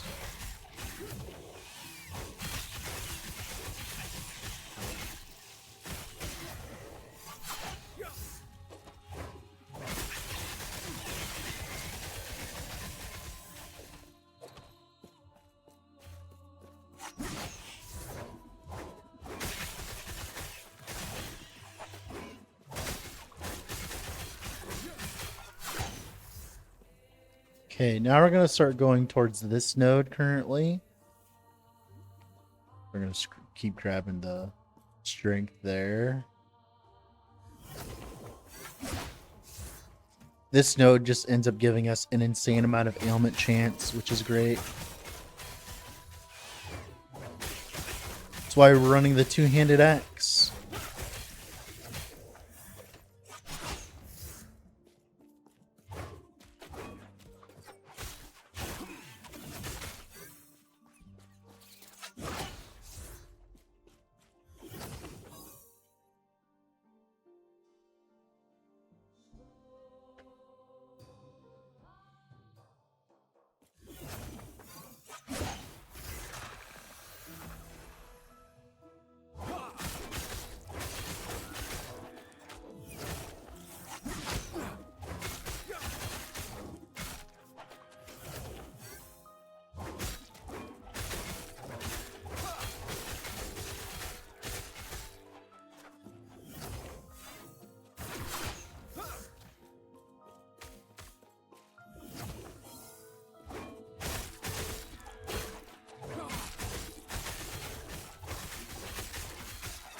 Oh. That fire damage over time does a lot of damage. Be very careful about that. That fire... I have 42% fire res there, by the way. That fire damage over time sucks!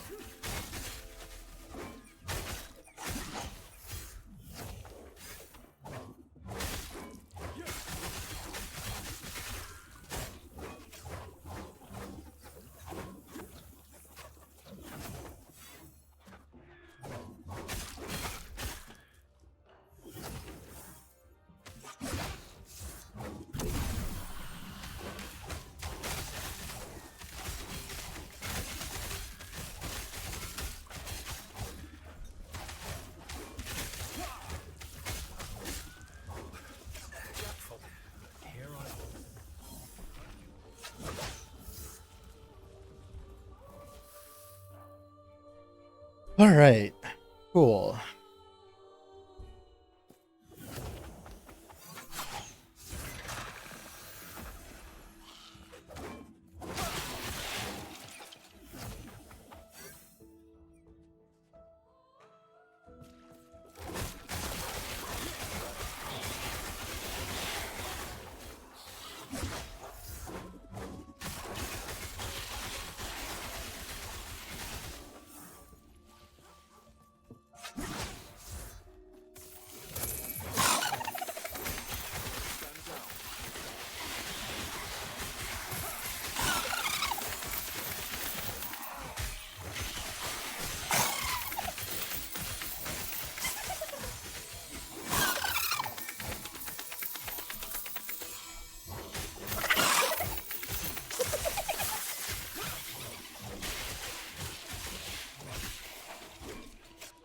Alright, now you can specialize in a Holy Aura.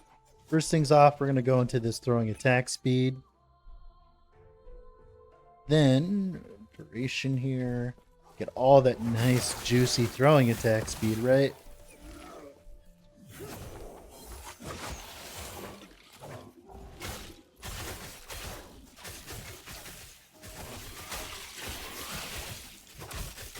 Ow. I think that was a crit. Ouch. Does that hit Fizz res capped? Unfortunately, that was a crit. Ouch. Be very careful. You can die to crits very easily.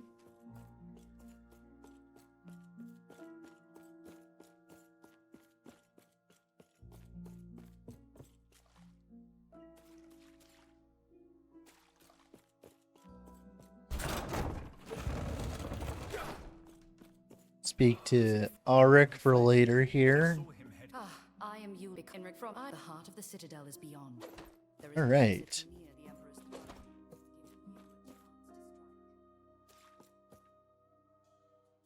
throne. Whew.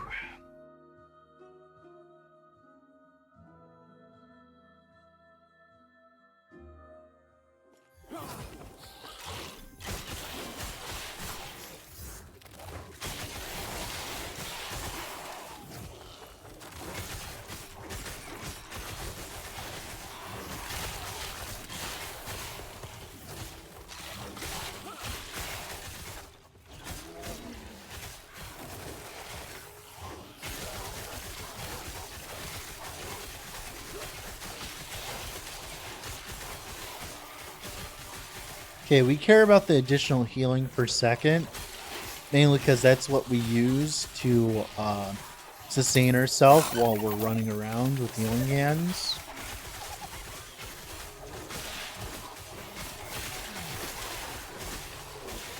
%60 throwing attack speed's pretty good so far.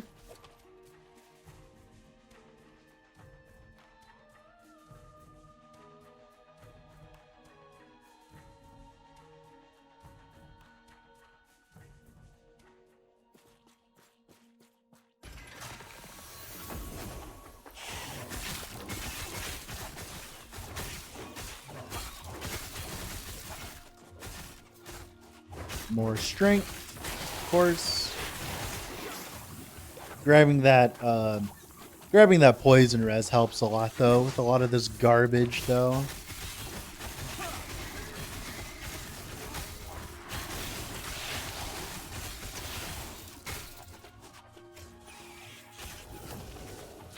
Okay, then we're gonna be grabbing this. Oh, I don't have to actually grab it that way. I'm dumb. Ignore me.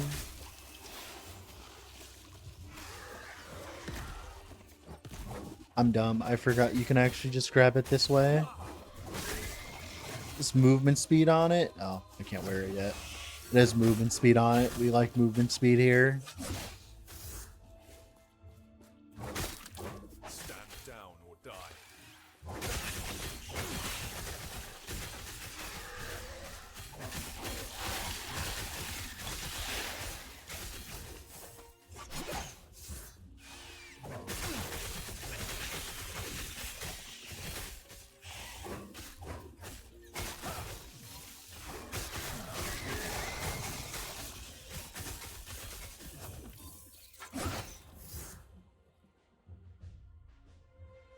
All right. Cool.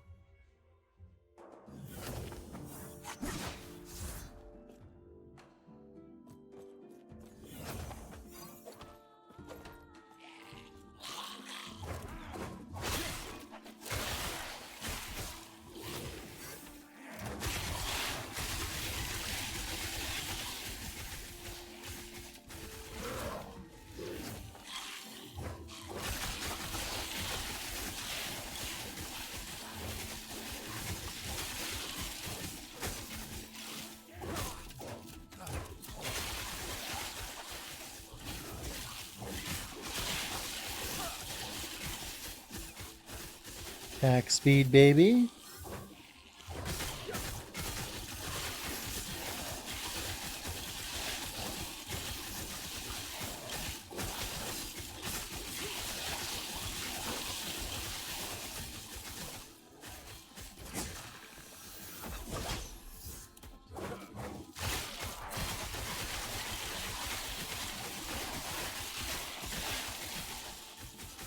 More strength. Remember, strength gives you % damage for your hammer throw, so it's not a waste at all.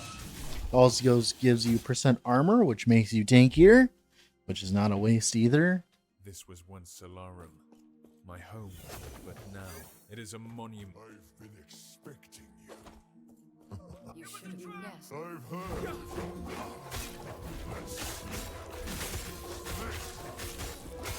heard. All right. You can group these guys up and hit them both at the same time, which is very nice.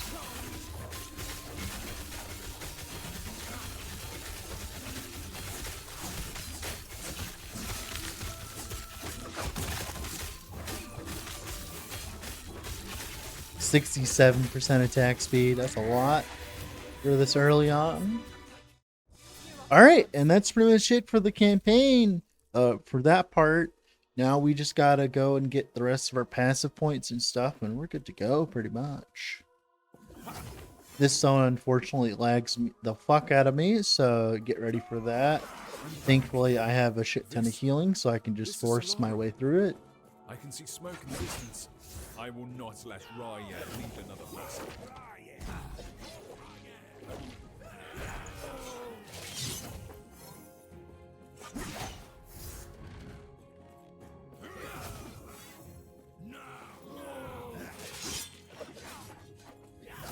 Yeah, I'm trying to not engage with these guys because every time I kill stuff here, it makes my PC lag for some reason. I can like play like Pee-wee 2 on high graphic. Oh my god! Oh my god. That ignite almost got me there. Was about to lose my Deathless tag. That has sucked.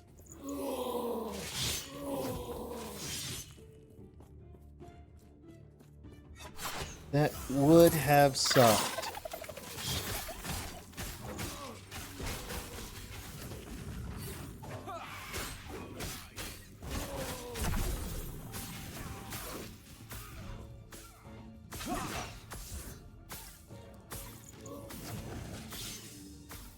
Cool. All right.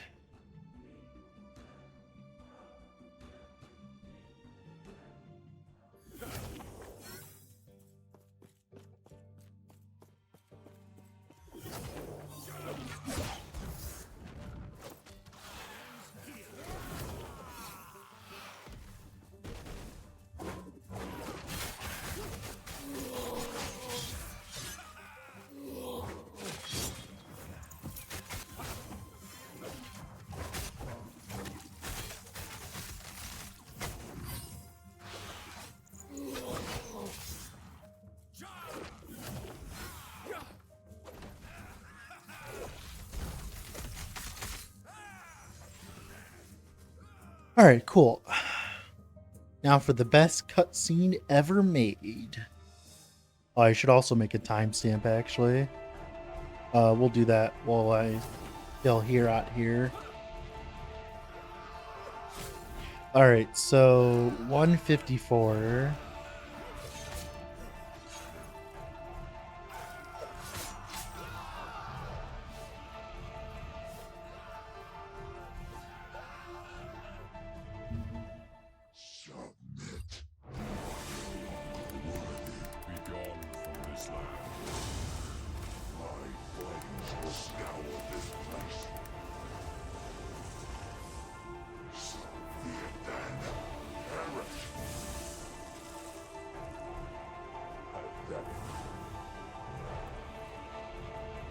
All right. Put your weapon here and did here. Come. All right, cool.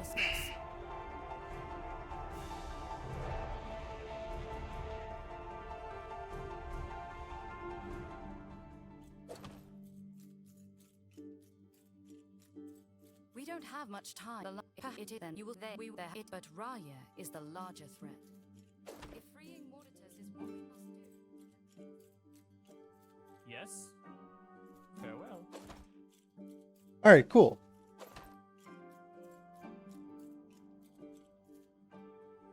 Got to get those side quests, baby. Ugh.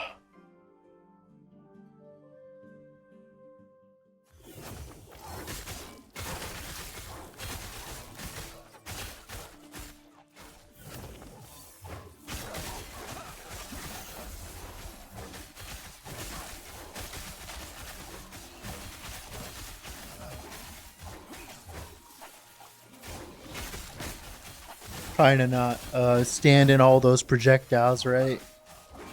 A lot of projectiles. Thankfully, you have decent res at this point, thanks to being a paladin.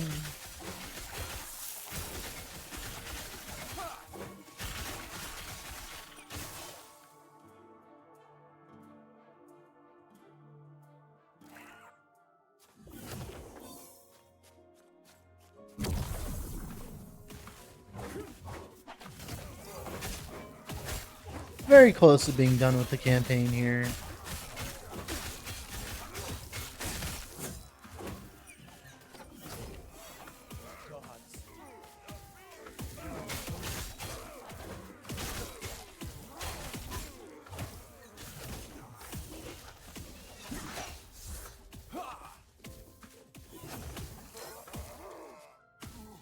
Almost done.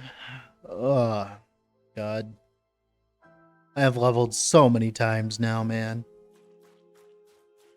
Grab that HP there. Nice. Gotta get chonky. That's the plan, anyways.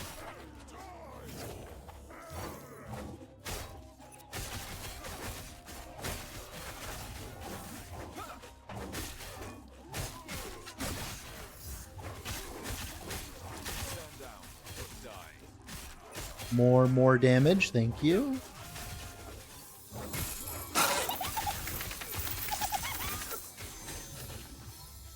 At this point, we're just going to be rushing to the end here. My gear's good enough to go into monos and stuff like that, so at this point, we just want to rush and get in there. But I'm pretty much happy with what I have on right now. I could have a better weapon at this point, but that's not that big of a deal right now.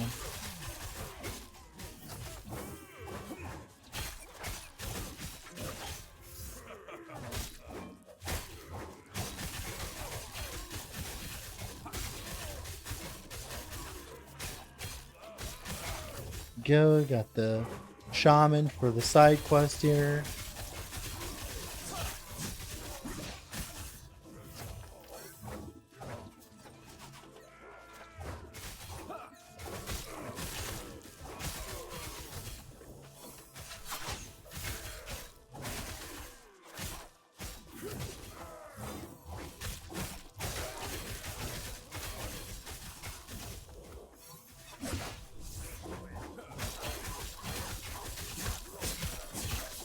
Not for these Wingari brutes, they do a lot of physical damage.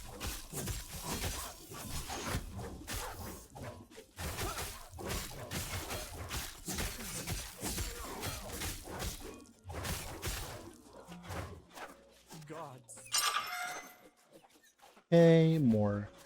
There you go. Now we have like 79% throwing attack speed when I have Holy Aura up, which is nice.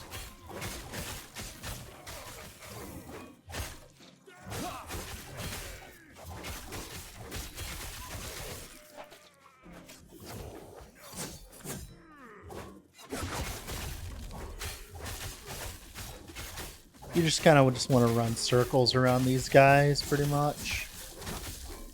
Dodging the avalanches as you go. It's better to not die than to go quicker, right?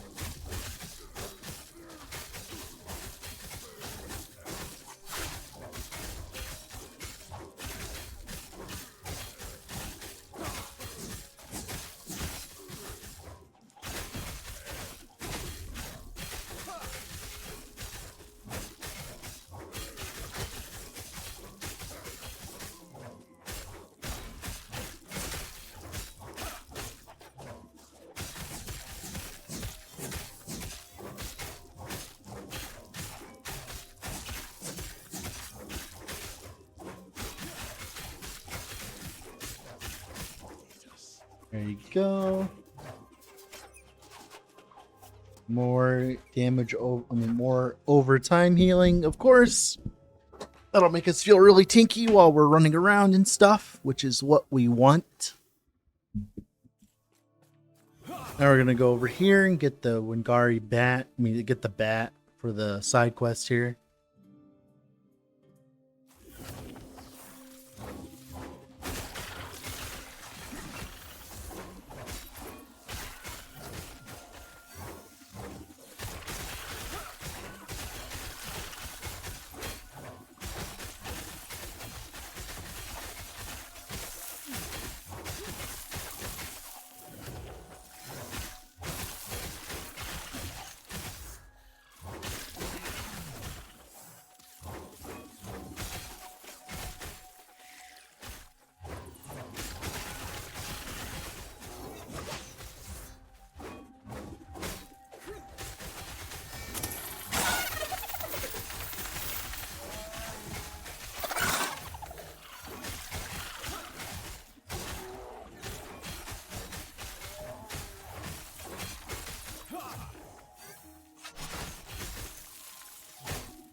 Oh.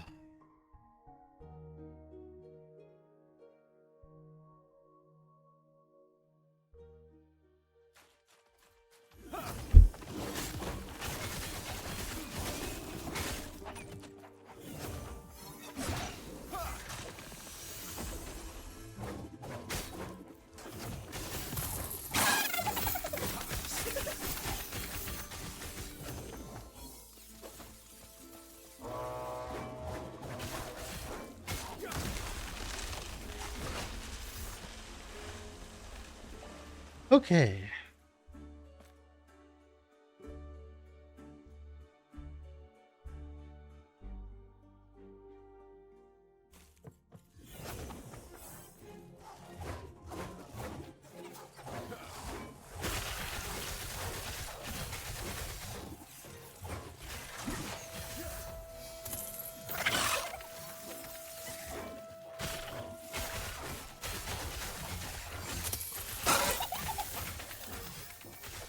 Okay.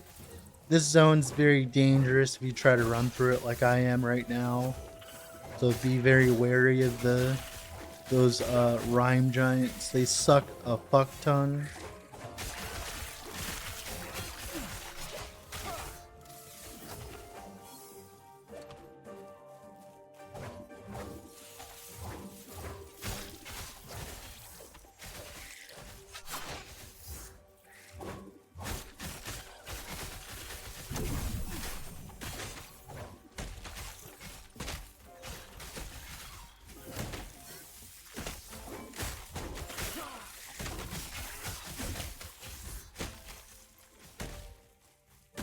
Skip the actually no, we should be getting the elemental resistance there. I'm dumb.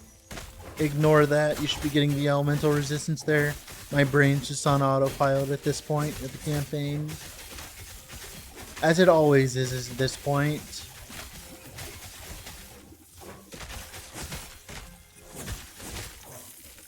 Beautiful.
You're alive, and you what? You know so what?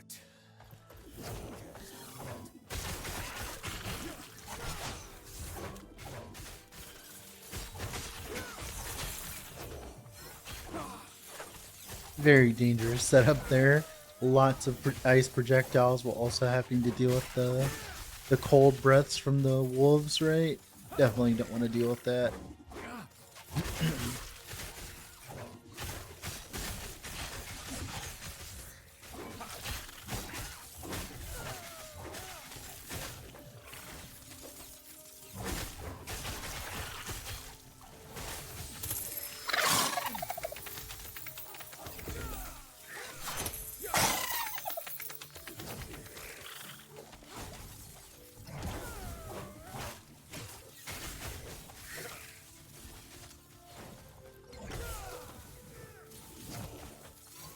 Alright, 2 more Ditus, and then this is the it for the campaign that we care about.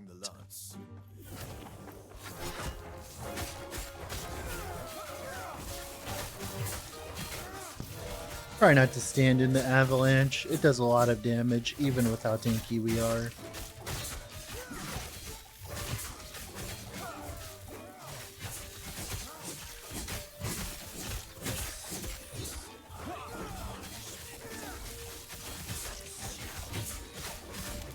There you go. We have written. Oh, tell me more. Immortal Emperor on our journey. Cool. We're back. Got to get all those passive points and idle slots real quick. That's what you should be doing before you enter monos. Thank you. Idle slot.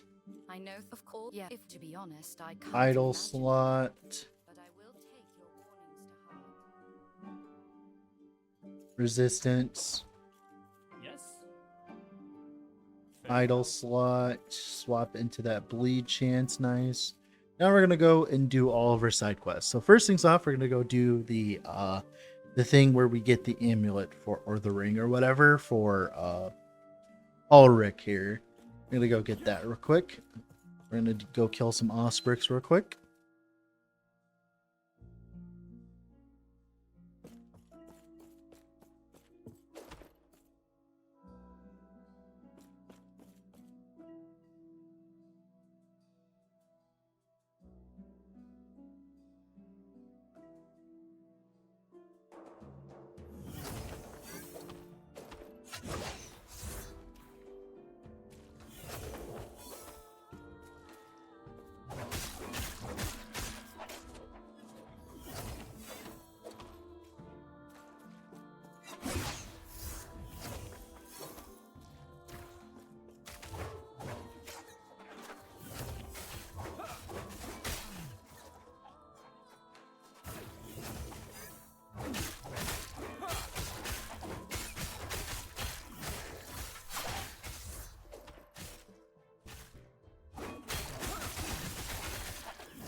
Cool.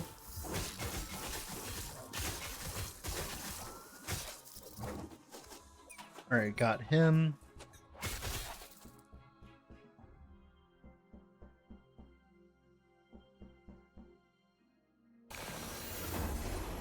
You killed him?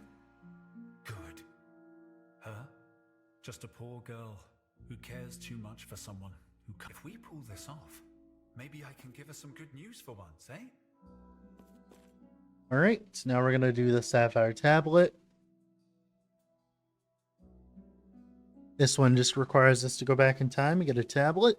It also gives us access to the Temporal Sanctum, which is important for the skip later when you want to go and get your Merchant's Guild or your COF or whatever.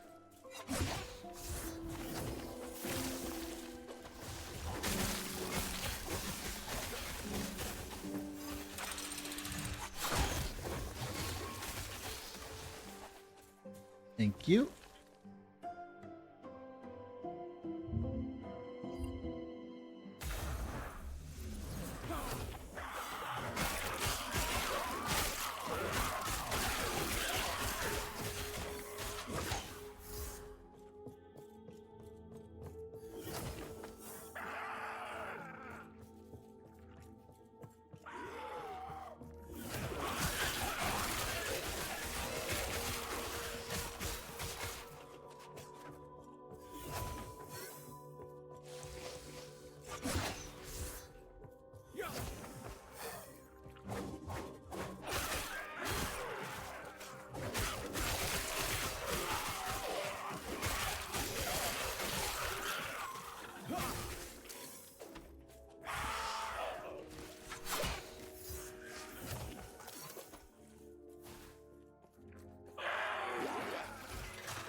Ooh, that was close to dying because we have no Void Res and those had increased damage. Yuck. Yuck, yuck, yuck. Ugh. Ugh. I hate those things, dude. Whew, Sui Mama. Beautiful. Now we can go and give back the sapphire tablet for some passive points and some idle slots.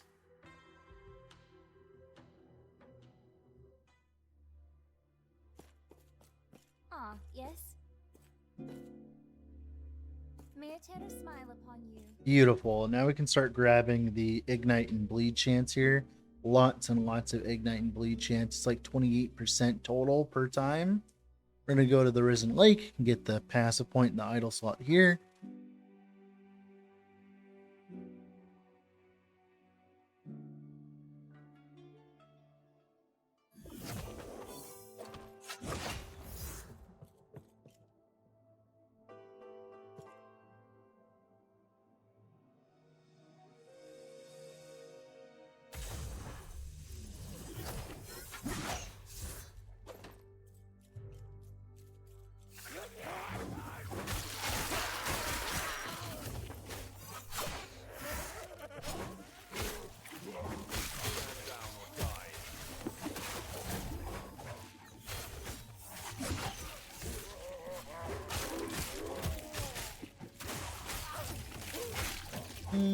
Nah, it's not worth it.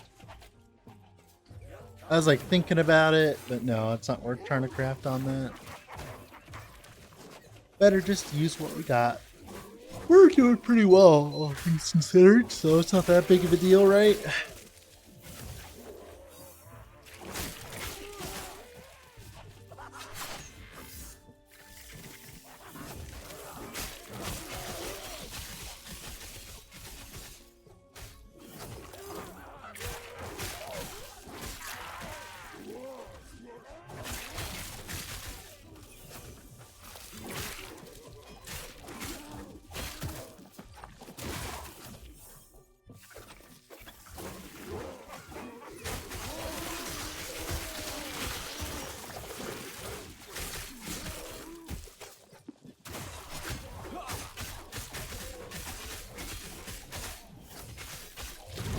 Cool.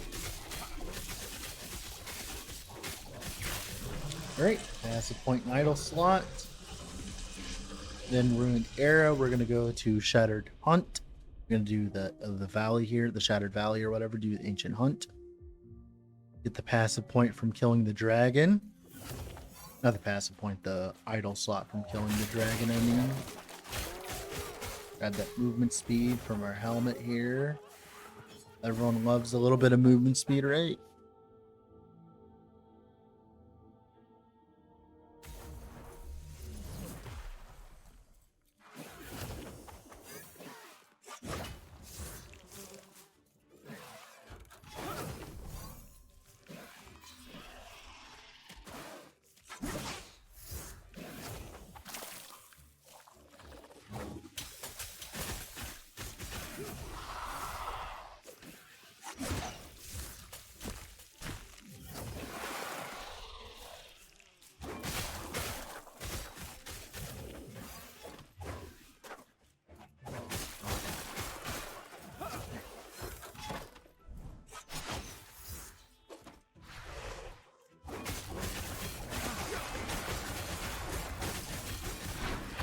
You and we're gonna go to the Ruined Era again, go back and get our idle slots from the chick for the quest for killing the dragon.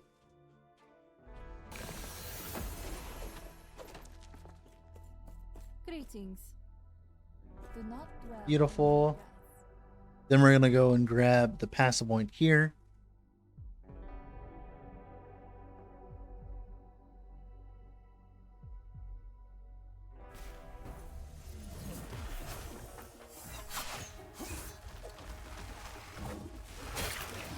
Ooh, a shrine, nice. Movement speed. Chronomancer Shrine's so good. I wish I could just have that on the whole time. Pay me $1,000 and I'll make a unique that gives you the Chronomancer Shrine the whole time. And that's all it does. The helmet that gives you the Chronomancer Shrine effect. That would be sick.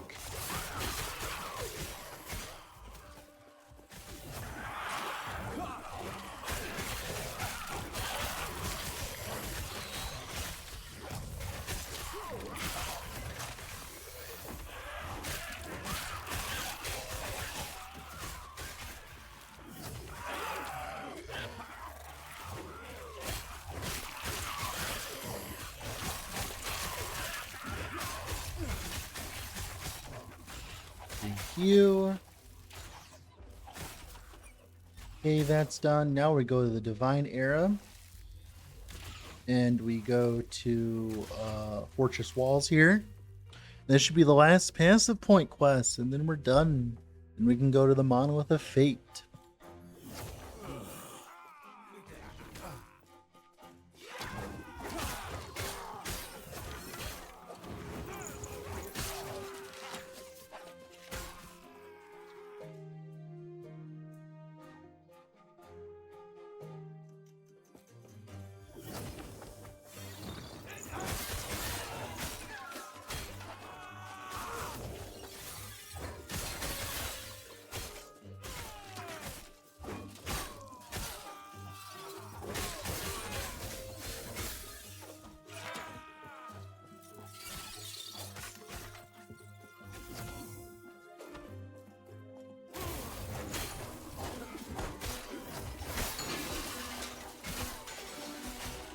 Goodbye.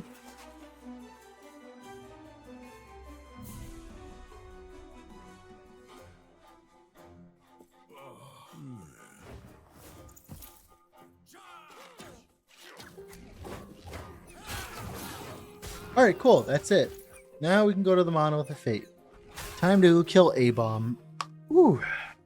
That's pretty much it for that.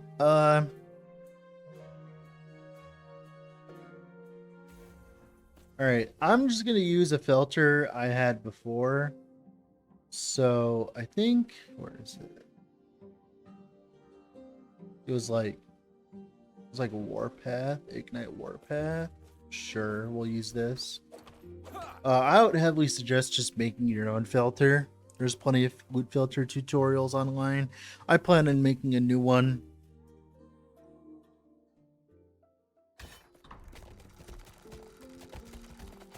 Yeah, we're gonna just do some monos here, man. We're gonna go kill A-Bomb. Nothing too crazy. I am gonna actually take a snapshot though of my character.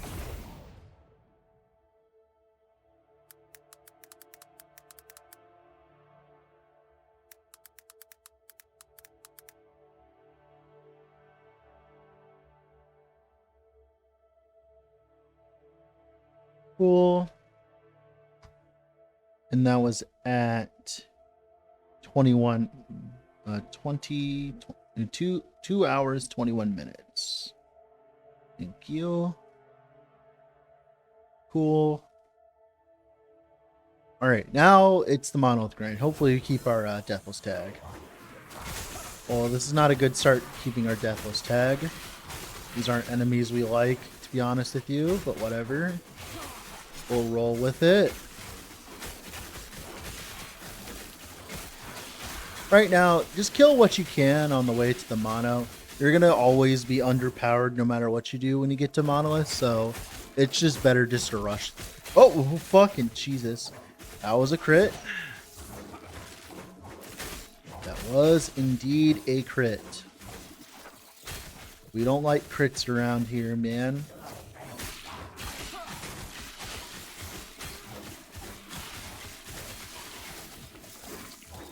Got a lot of level ups here.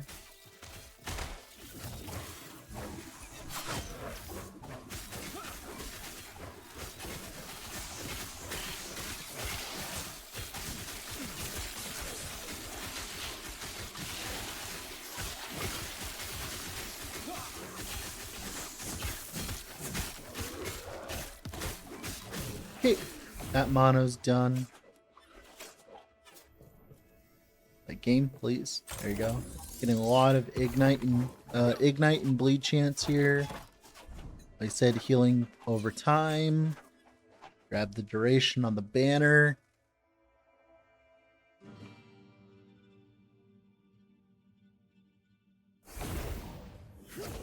Chest. See if that has anything that's usable. Nope.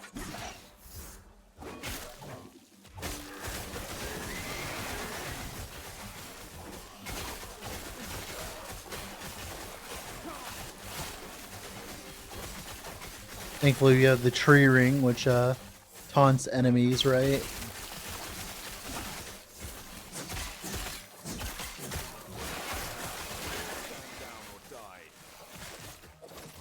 anyway here.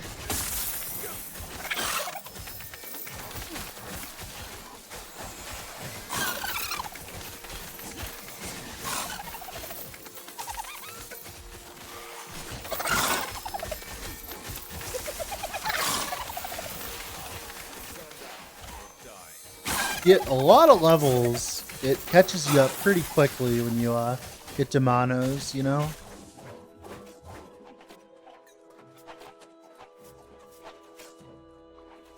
Juicy necrotic res, right? Alright, more ailment chance, thank you.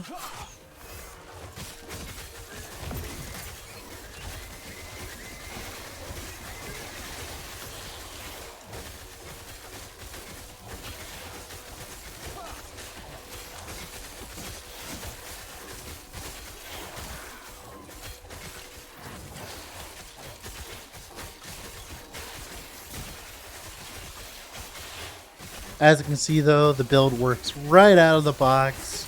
Like we're immediately ready to get started. Just immediately ready to get started, which is nice.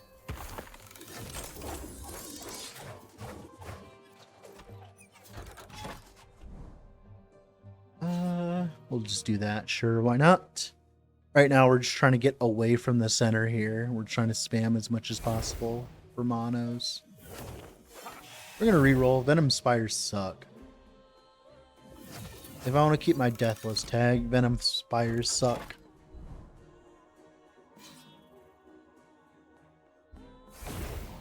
Cool, much better. I have very close to cap poison res, so it wouldn't have been that big of a deal. But I'd rather not chance it. I've already spent like 2.5 hours on this. I don't want to lose the Deathless tag for no reason.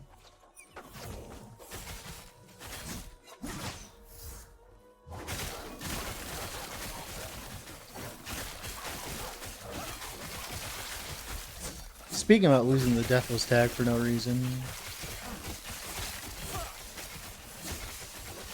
be very careful here. Those poison dot pools suck dick.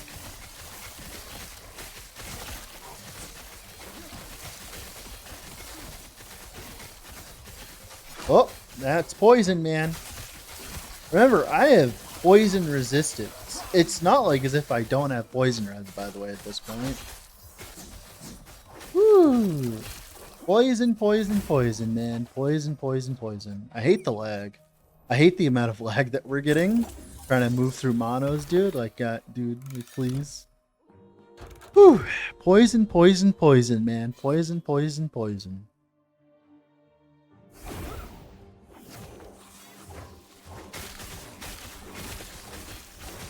Like I said, it's not like as if I don't have poison res, right? Fire res too, by the way. To be fair, I'm a Sentinel with 600 life, but you're not going to have that much life anyways when you get to this point when you're playing a Sentinel. Hoping I actually drop some stuff with damage over time on it, though. I think I have some in the stash, though.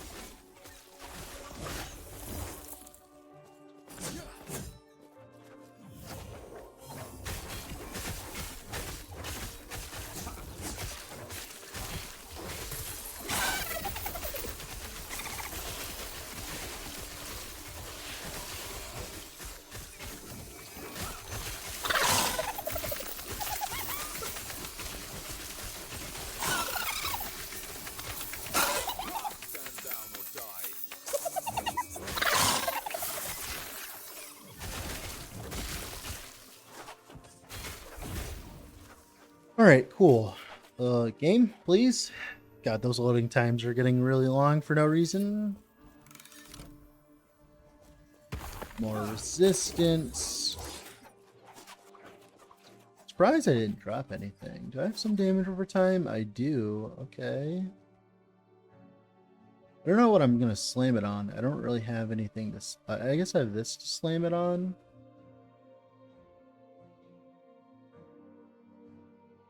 hopefully get some decent amount of damage over time on this, right?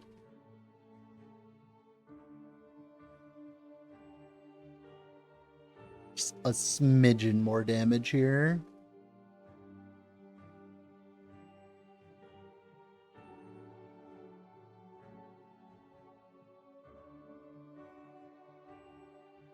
Just working on my gear just a smidgen here.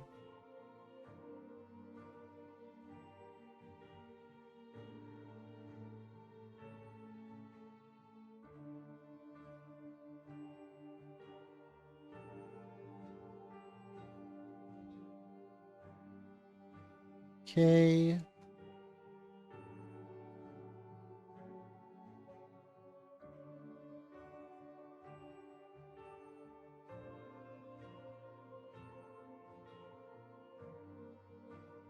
Beautiful. Nice. All right, cool. That should make us feel way better now.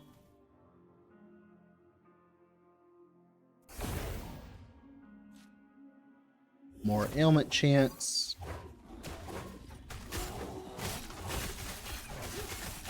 These fizz guys are really fucking annoying, though, I will say. They're always annoying.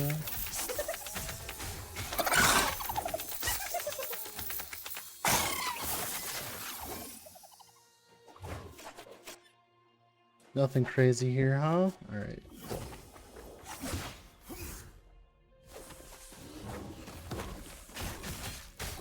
I just TP out when I see Gorgons, dude. Also, why is the loading times lasting so long, dude? Jesus. I usually TP out when I see Gorgons. It's really not worth losing your Deathless tag for that shit, dude. It's so not worth it. There are better things to lose your Deathless tag to, man.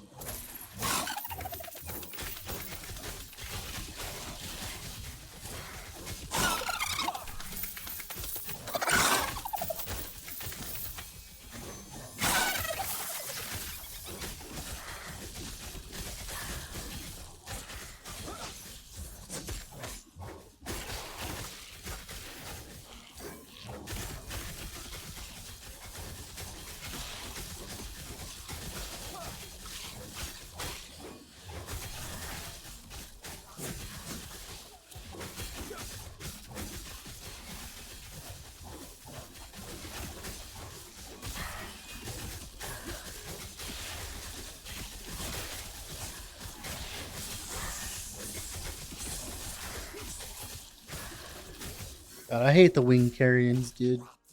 They spawn the stupid fucking, the fizz worms, and those are annoying as fuck.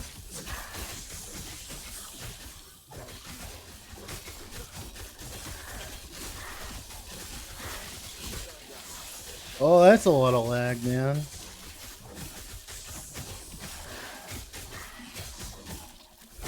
There you go. Oh, that's a lot of lag. Come on, man. Holy. I have no idea why it's lagging that much. It's probably because I haven't reset the game in a while, but as long as if I have the ability to right now, right? You know? Oh, yeah, it's out. Never mind. Alright, cool. Oh. Do these because they remove modifiers, you know?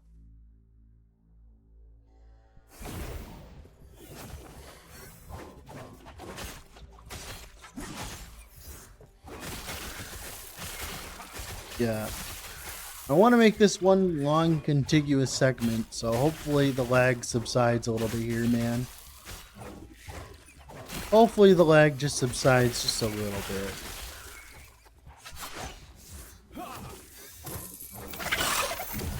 Just gotta wait just a little bit, man. You can lag all you want after I'm done recording.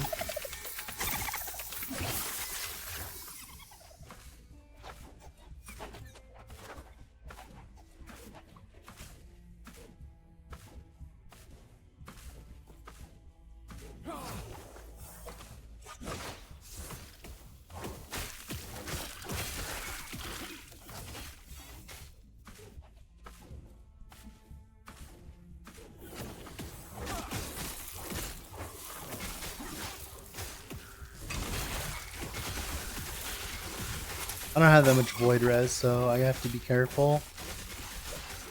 I could get crit and I would die pretty much, I believe.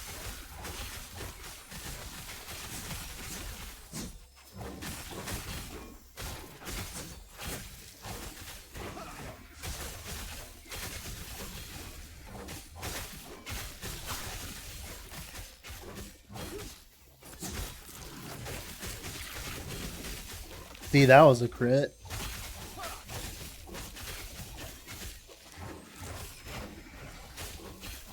That was also a crit. Ow. You know, I would like to stop getting crit, man.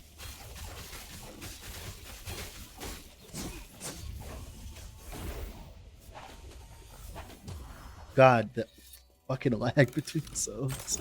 I really do have to restart the game here, but we can't.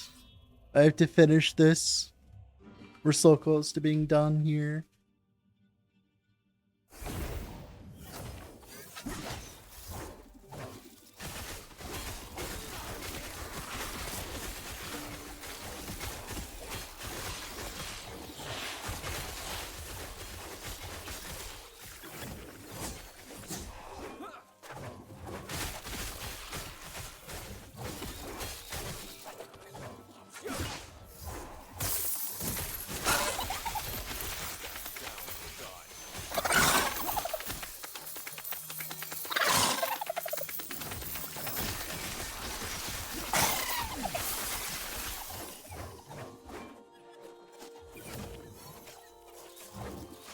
Frailty would be great right now, but it's too low item. We're too low level for that, unfortunately.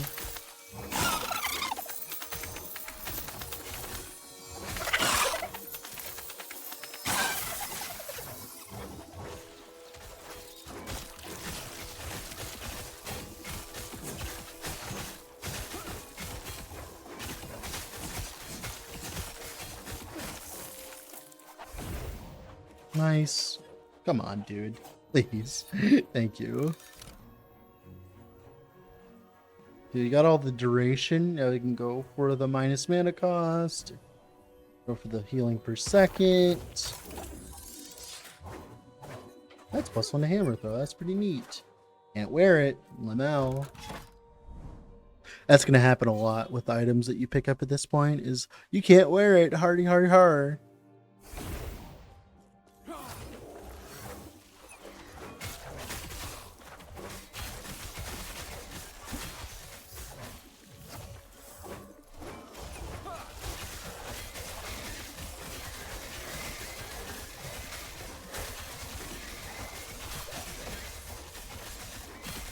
I'd probably go back to pick up that key if this was an actual run, but it's not.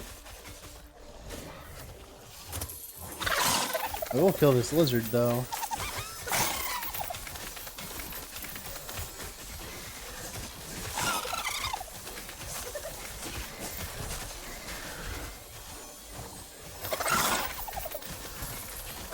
Another lizard. It's also a lot of lag, dude. Holy.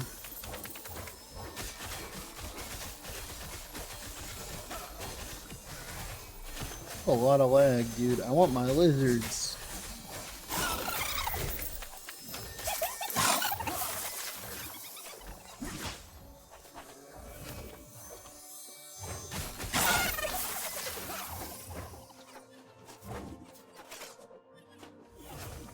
Actually, that's actually a pretty good one.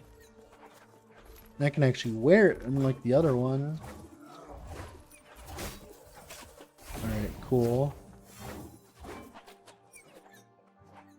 Alright.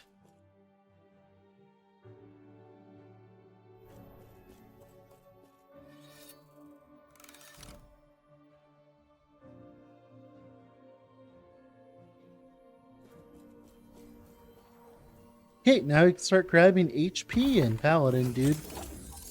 We're done with Forge Guard. That's an arena. We don't like those. That's crit. We don't like that either.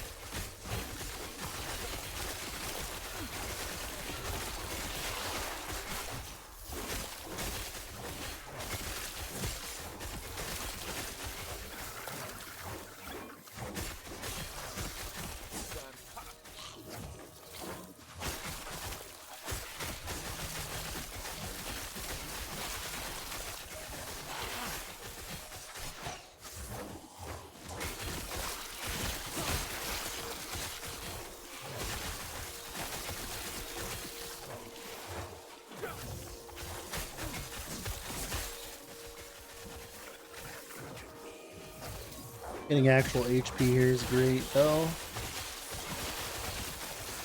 Stand down or die.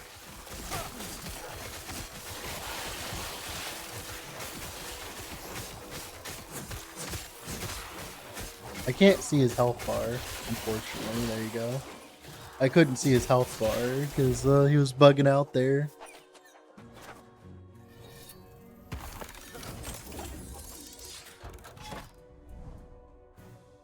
Oh my god, I clicked on the fucking one with the rare crit. That's such a terrible idea. This is on this box. Yeah, it's not worth it. Oh my goodness, the lag. Yeah, I'll take that. It's better. Nowhere near as bad as the crit, dude.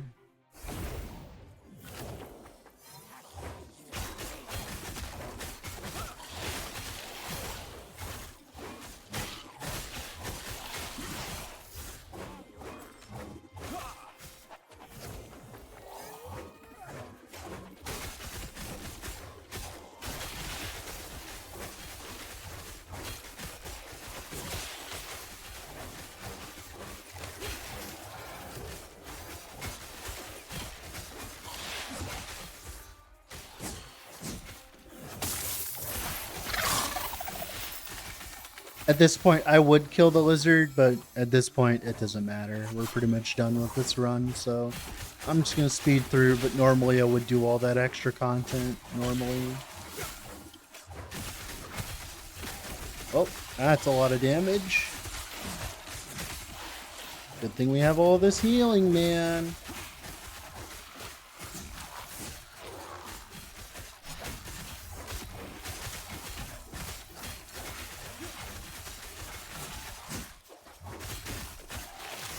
You don't want to get hit by those skulls, by the way, if you're wondering. Chance to bleed on hit with an axe is pretty good. Dude, I'm not happy with this lag. Like, dude, bro. We'll take that. And then we're going to put physical res here.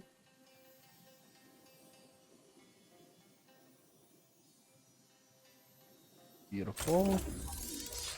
I need a little bit of physical res here and there. Somewhere. And it'll be fine, I think. Alright, now we can do the quests. Nice. This will actually be faster than the rogue run. That's nice.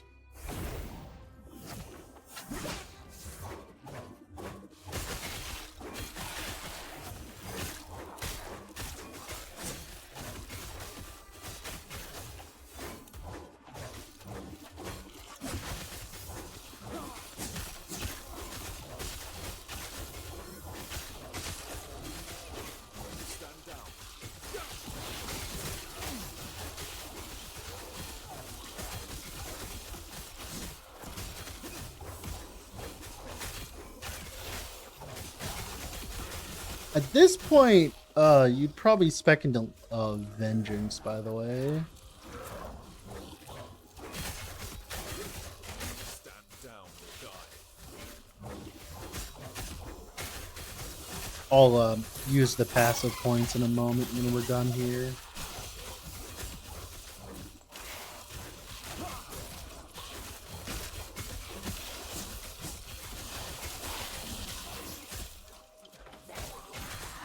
HP, baby.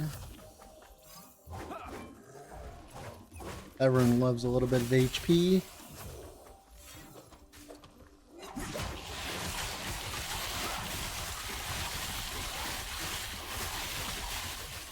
Don't want to die to that. That would suck.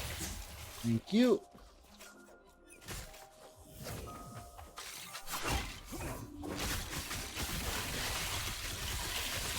Oh! That's a very quick way to die, is just standing there and taking it. Thank God we have all this healing, right?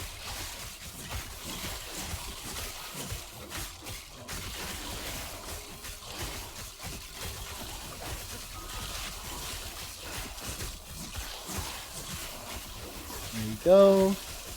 It's good DPS, especially since there's a chance to dodge and magic. Boop. Boop. Boop. Boop. Nice. Alright. Streets.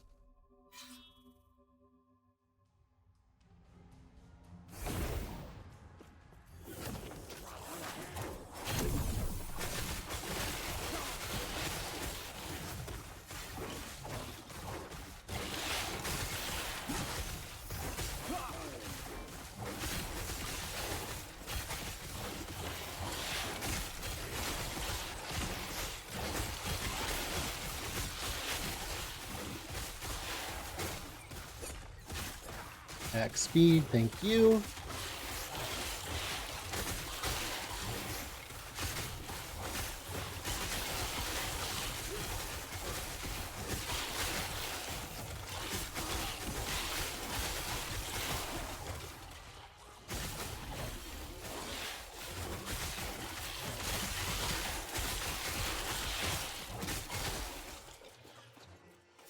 More HP, of course.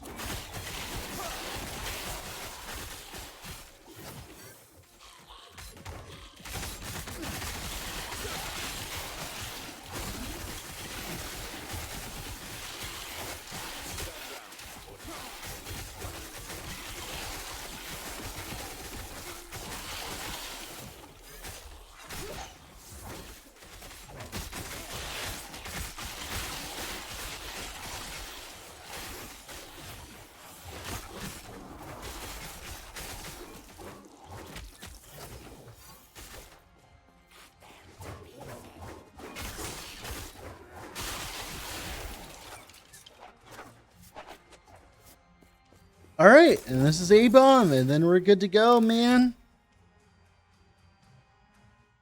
Woohoo! A-Bomb's pretty easy. It's not really that big of a deal.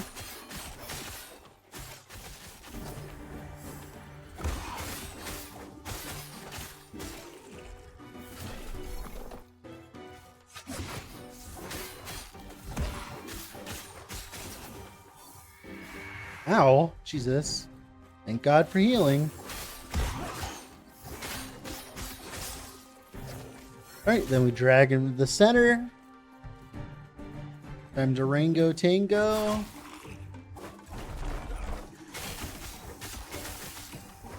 Don't want to stand in that. That would suck.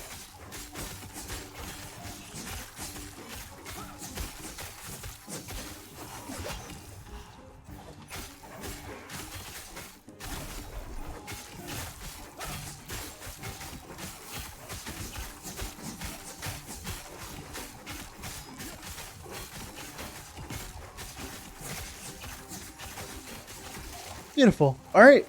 And that's pretty much it for the leveling run, guys. With all that being said, this has been Dread. Off to go do something else. Bye, guys.